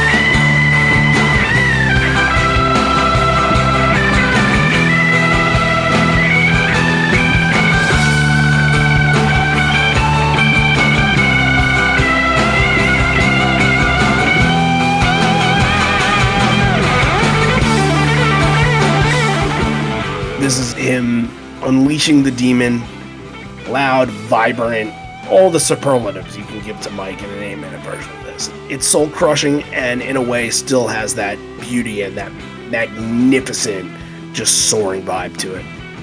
I love Black, and I love this version of Black. And I go back and forth about whether Black would have been better in the acoustic set, because you really only had Footsteps and Indifference there to represent the really early years of Pearl Jam. You had a lot of Riot Act, a lot of the No Code era from Long Road in there as well. That would have been really cool to have Black in the acoustic set. I think that would have been a big moment. But saving it for here at the end kind of gives it more of a featured thing. And I think, again, you're dealing with fatigue here. You're 38 songs into this thing now on the day. But they can still pull out just an incredible version of Black. And made even more incredible by the fact that they're just pulling out these kind of quote-unquote throwaway songs leading up to it, and then to hit with Black and Jeremy here at the end of the encore, it's just like, holy shit, like, you almost forgot that those existed. It's like, oh man, you're just waiting on this and didn't even know it. That's something I should have asked everybody that wrote in for a story. I should have asked, like, were you counting on your fingers what songs that they had left, and were you, like, you know, with a song like crossing things off, yeah. Right. And like coming down to this point in the set, you see Black and Jeremy like, oh, okay, this makes sense that they're gonna actually end up playing these. But then you have the few that I mentioned before that were left over. They probably should have been played too. But I think that it would have been cool in that first part of the set, the preset. But I think you do need it here to kind of hold down the anchor, because you played so many just random songs, like outside of Breath. These are all very random things. You have Habit, which is a deeper cut off No Code. You have Down, which is a B-side from the last record. Mankind, which is Stone's song, and then You, which is, you know, maybe one of the deepest cuts that they have at the time. Like, you need something that is familiar and also a showstopper to make this feel like you are going out on a big moment, because that's it. After this, all you have is Jeremy that's left, and Jeremy's going to be your last big original song that hadn't been played yet. I'm not counting Ark in that. I'm also not counting Ledbetter in that, because Ledbetter had already been played, and that kind of feels like sort of more of a statement thing rather than a set list creation thing. So it was definitely needed this late in the set in this spot. But Ed says, all right, we're done. One more song, at least one more of our songs. We picked one, you know, so we can sing this together. Now, it's the rare moment that Jeremy closes out a set, but it almost felt like I was expecting a performance that had this big wave of energy, that had one of those speedy versions of Jeremy where the band is creating all this momentum and the crowd is, you could see them like jumping on their feet and breaking a sweat to this. But I think it also goes into how many songs that were played on this night. I don't know if they had it in them to do that kind of version in this spot. I think that they were just trying to pace themselves out a little bit to get through the last 5 or 6 songs that they had. Yeah. definitely. I think, yeah, you're starting to see that fatigue a little bit. The crowd, I think, is keeping them going at this point. That's a long night of songs to play. They're going to call for help very quickly. Exactly, yeah. You can't fault them for any of it. I think it's just one of those things. It's like you expect a big Jeremy to be the big moment to close you out and like a big memorable one. It just didn't quite end up that way. But look, can't complain. The crowd is very, very good on it. So yeah, that's going to be not technically last of the big songs that are played. And then we're going to get into all of these covers that come in this second encore here. But before we start those, we start with Arc. And as was mentioned in Dave's story before and the statistics that he gave us, this is the second to last version of Arc. It is the last US version of Arc, as they would do the last one in Mexico City. But it is a little weird that it's not on the bootleg, because you don't necessarily get a sense of this set and this part of the set having that somber tone. You know what I mean? Ed kind of mentions in his speech right afterwards, he kind of says, "Oh, I'm the only one out here" at one point. And I was the trying crowd's doing the Eddie. Right. Yeah. And I was trying to think, because, looking at what I had in Spotify, because I was listening to Spotify when I was doing this, I had totally forgotten about Arc. And I thought, like, oh, well, is he going to do an acoustic version of Miracles? And I guess I knew he wasn't going to, but that's what went through my mind. And it would be really interesting to see how Arc would have fit within what they were doing here. And it seems like live, it would have been that emotional moment that kind of brought energy out of the crowd enough to get into a bunch of big time covers. It's too bad that we don't have more audience recordings of this, but when this comes up, I've been doing a thing where I'll like kind of stop listening to the bootleg. I think there are versions of Arc on YouTube. There's a really good one from an Ed Solo show you can pull up. So I'll go and like listen to that and kind of get in the mood of it a little bit and kind of see how it fits in the set. And it's not the real thing because it's not the same version, but it gives you a little sense of what the mood is like and how things progress from there on. And yeah, it's such a 180 from anything else that they do. Obviously, they kept it off the boots out of respect for the victims of Roskilde, but yeah, it's such a left turn from what they do that it almost like it doesn't really fit anywhere. But putting it here, I think is a weird choice. I would have almost like maybe opened with it or done something else. But here you're kind of like you're getting to the end of this thing. After this, it's going to be full on party mode and celebration mode, and it's kind of weird to have a song like that here. But again, the last one off of Riot Act or finishing off the Riot Act album, and this is where it is. All right, well, look, Ed is being serenaded by the Eddie Chance, and Ed says, "We talked about pacing ourselves. I think you have more stamina than we do, and we applaud you for that. We got a few interesting things and some covers now. In order to do this, we're going to aggravate some people that live nearby, and we're never going to play this place again." They would go on to play it 2 more times in 2008, where I believe they kept mentioning, oh, the trailer. So yeah, it is a theme for this place. It's not a deliberate act of disrespect, but we're trying to finish the set list and the songs that we're set out to do. Looks like the next time we'll see you will be in the Fleet Center. That would be the show that happened the next year in 2004. I will say this, it'll never be the Garden or the Orpheum Theater for that matter. Here's a song by the Ramones. Now, did you like how this was put together and orchestrated? Because you got 4 covers in a row. It's meant to be like sort of the fun, let your hair down kind of moments here, but it also just doesn't feel like you generated the same kind of excitement that the night had with I Believe in Miracles and Know Your Rights. I thought those two were a little out of place in a way, and maybe like some fans were kind of thinking like, oh, well, we just had all these originals, now we're just getting a bunch of covers. Like, if they were kind of interspliced with some other original songs, do you think it would have been better? Like, I have no problems with Fortunate Son and Rockin' in the Free World at all. I thought that those were fun because of Slater Kinney's involvement, but like, something just didn't sit well with me with Miracles and Know Your Rights. They're not two of, I'll say, the better covers that they do. They're not more memorable ones.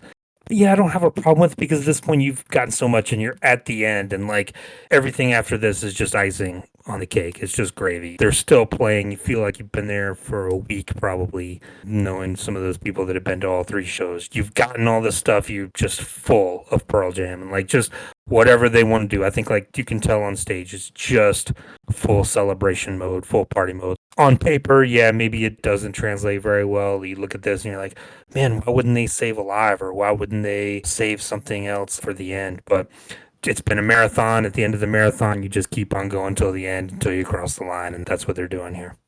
I guess so, but I think looking back towards the other shows, it was just Baba and Yellow Ledbetter in that second encore. I believe the first show was Soon Forget Bush Leaguer and Fucking Up. Yeah. So those encores, due to the curfew mostly, they were shortened. And I'm wondering, like, they know they're up against a curfew, but they're still going to jam all these songs in.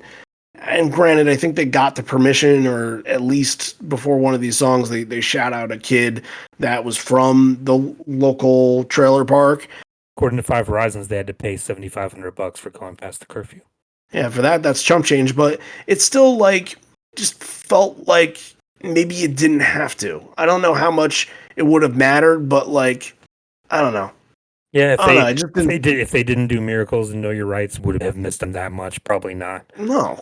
Yeah. It would have been 43 instead of 45, which is still tremendous, but I don't know. I Fortunate Son and Rockin' in the Free World to me felt like moments, because you're bringing Corin out, and Corin, every time that she takes on Fortunate Son, she's out for fucking blood. Her voice just shrieks. Bring out Sleater Kinney right away. Like, just bring him out for Miracles and Know Your Rights. Just get the reinforcements on stage and have it be what it is. Yeah. Or you know what? To replace Miracles and Know Your Rights, why don't you do this? Because they were doing this a lot during the time, more in 2005, but I believe they did this in one of the Mexico City shows. Do Hunger Strike. Why not do Hunger Strike there? Because that at least gets your crowd excited and reinvigorated, and gets another big moment for the end. It just wasn't there with those two. But yeah, I mean, look, it's really kind of funny when Sleater Kinney comes out, especially during this era, when they do the classic rock songs, because they're still a Riot Girl band at this time. Like, they're slowly, like the Woods would slowly turn them into more of like an arena rock type. Yeah, I wouldn't call them like rock. They have been rock girls since like 1997. They're not a classic rock band for sure. Right. I think the thing I'm trying to get at here is you don't equate them to songs that were played by Creedence and Neil Young. You know what I mean? Yeah, for sure. So, hey, look, it was fun. Rockin' feels like a really big moment, because the band, I don't know, it seems like maybe they had some intention to come back and play one more, but it does invite the big party atmosphere out for that. And, you know, it's song number 97, 96, so they saved it for this role. It feels like definitely the Sleater Kinney members were definitely taking over. The guitar sounds like it's being played differently. I think at this point I can see Mike or Stone or Jeff just standing off to the side, like, just take over, just play. Yeah, they've earned it. They've earned it. That's 44 or 45 is enough for them, you know? But, hey, look, those moments are great. And again, like I mentioned, Ed shouts out to Doug, who was a local kid that seemed to be part of the trailer park that was located nearby. But now you're going to get into some shenanigans here. Ed thanks Boston for never leaving, asks for one more. There's one more we haven't done. And then we hear a little feedback, and it says, yep, that's the one. Yeah, we played this in Birmingham, Alabama on this tour. If you'd like to hear it, we'd love to play it for you.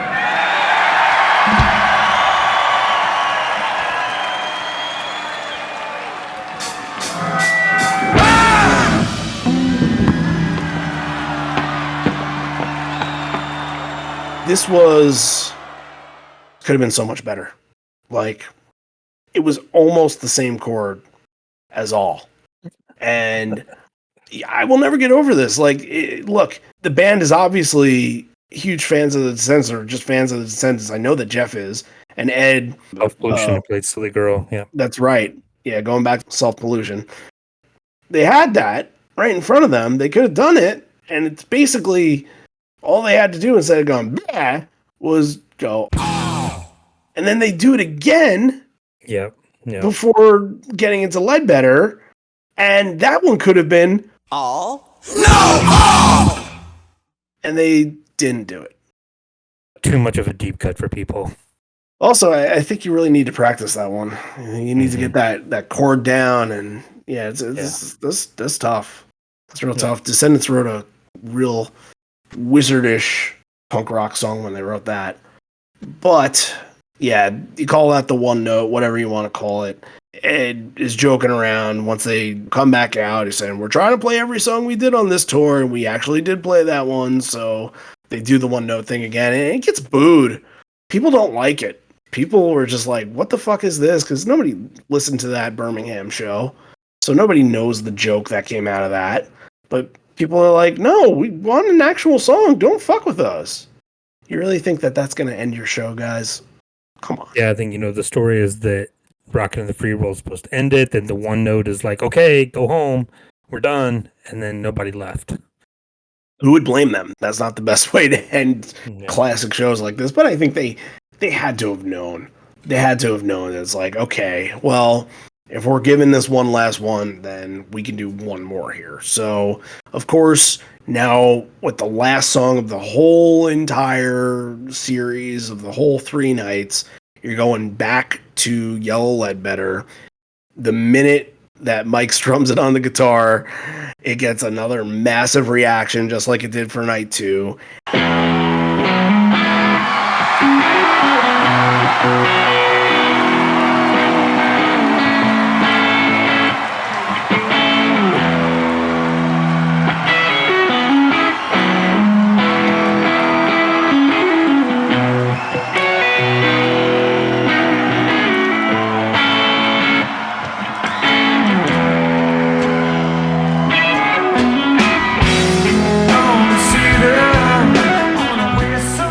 Both band and crowd just knew they couldn't finish it without doing it, Like, it's that song. It had become that song.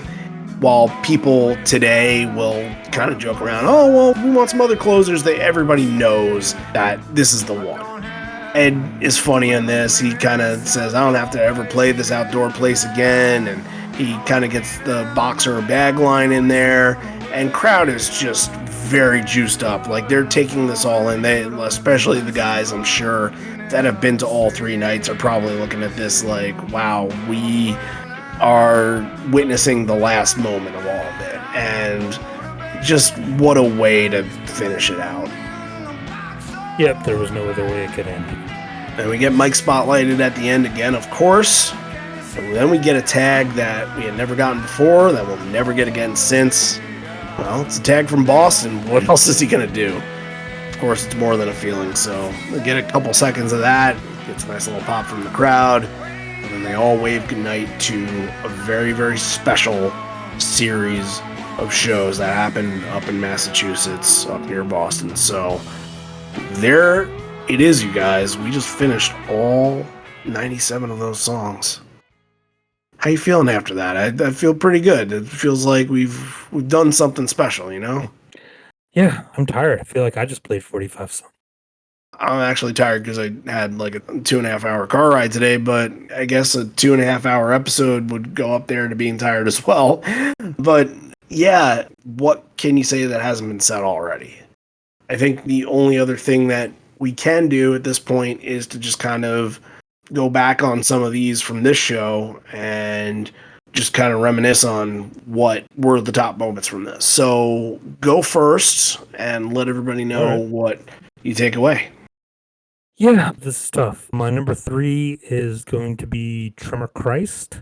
My number 2 is Of the Girl. Let's say Of the Girl, number 2, and then number 1 is All or None. Very nice. Yeah, I'm having a tough time. Like, I want to add something in from the main set encores, but I think all 3 of my moments are acoustic set moments. I am going to go number 3. I really love this version of Off He Goes. I know that's not one of the main favorites from that set, but I felt something really good out of that version. I'm going to say my number 2 is All or None, and then my number 1 is going to be Footsteps. I think that is my full takeaway from this show, is how important and how amazing that version of Footsteps is. So There we have that. I don't think this will be difficult, so let's all wrap it together and put it in where it belongs. Yeah, so it's interesting because the main set, if you will, everything from Can't Keep On, I don't think that's a 10 out of 10 show if it were on its own. I think there's issues. I mean, obviously, you're dealing with leftovers from night one and night two, and obviously, they had saved some things, but the acoustic set being part of it is just one of the coolest things that they've ever done, and that more than makes up for the sometimes lacking quality of the main set. And the second encore we talked about is a little hit and miss, but you can't give this anything other than a 10. I joked about, docking points for the Atlanta thing, but the acoustic set really makes up for anything else lacking from the show. It's a 10 out of 10. Yeah, we brought up earlier in the show that this is very similar in ways to that final night at the Spectrum. And I think the similarities kind of draw in from that they knew that they were going to play a lot of songs, that they knew they were going to spend a lot of time playing, and that it was kind of a sprint to get all of them in there. And I think that it's just sort of a novelty to put together a show like this. Like, you can't have a 40 plus song show and it not be a novelty. So like, there is going to be moments where it does feel a little rushed. It does feel a little sort of out of sync in spots. Ed had a couple rough moments here and there, but it's all about the what and not the how sometimes. And again, as you mentioned for the acoustic set, like, the acoustic set on its own is more than deserving of a 10 for this show. And I think it is a lot based off of just the experience and what the show has meant over time, and the what that they did instead of the how. I agree with you. I don't think the main set on its own would have held up as a legendary show in any other circumstance. But because of what this is, and because of what this whole entire run in Mansfield was, this show is easily a 10. It's a top 10 show of all time of theirs. And that's pretty much that. That's as easy of a 10 as we're going to get in this whole entire year.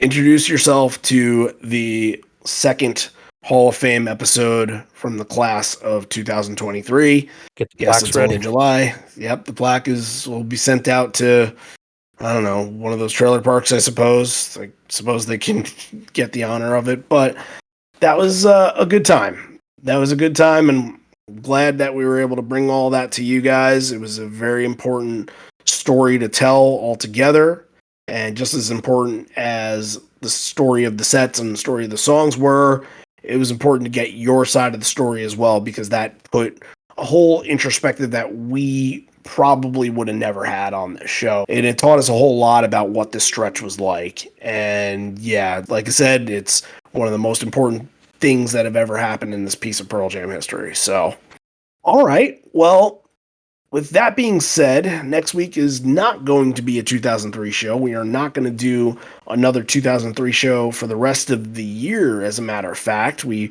did our 10, and that was going to be the honor and tribute to that. And as we go on in latter months, the whole month of August will basically be dedicated to 1998. And then once we get into October, November, we'll start getting into more 1993 shows and start getting into more 2013 shows that are celebrating anniversaries as well. But next week, we're actually, speaking of 2013, we are going to celebrate an anniversary of a show that a lot of people might not have on their radar, because it's 3 days before the Wrigley show. We're going to cover London, Ontario from 2013, the 10-year anniversary of that. And John, we will be seeing you the week afterwards once we're done with that. So you'll be off next week doing Godzilla stuff, right? Yep, going to be in Chicago, not for a Pearl Jam show, but for something else. You will be dearly missed. And we'll be joined by hallucinogenic recipe co-host Patrick Bogle, who was at that show, and I think we'll also be joined by Tim Fortescue as well, who made the request for this one. So yeah, train keeps moving, more episodes, and as soon as you know it, we will be at September where we'll actually be in Chicago. We'll actually be in Fort Worth. So can't wait for all that to happen. Just get to more shows and more classic moments of Pearl Jam as this thing goes along. So if you like what you heard today, if you like what you heard in the last 2 episodes, please make sure you are subscribed on Apple Podcasts, on Spotify, wherever you decide to listen to your podcast. And if you are on either of those platforms, please feel free to give us a 5-star rating if we have earned such ratings. And also on Apple, you can let the people know what you think about us and the job that we are doing and leave us a comment.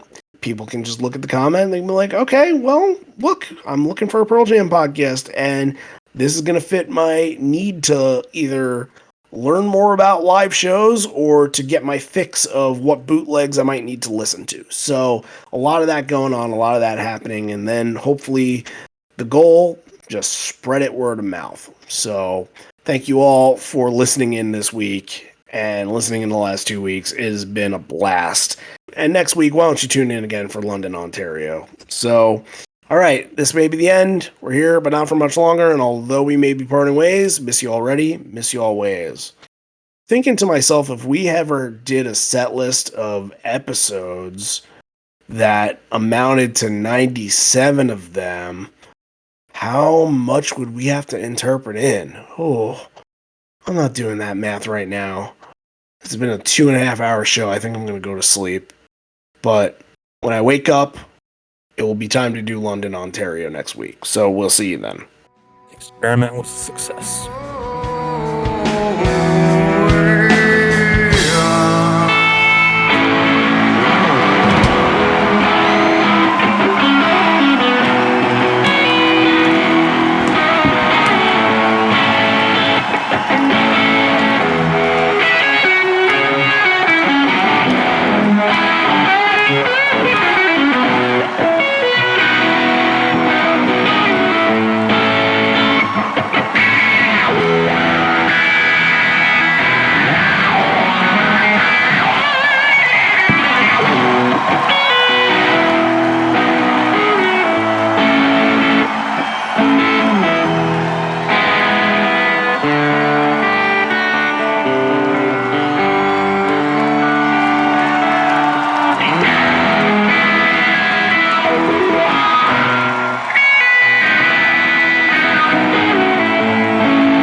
Thank you, Boston. Thank you for everything. Thank you for 2 nights, 3 nights. Thank you for 2 guys. Thank you for one great feeling. Thanks for the experiment. Peace.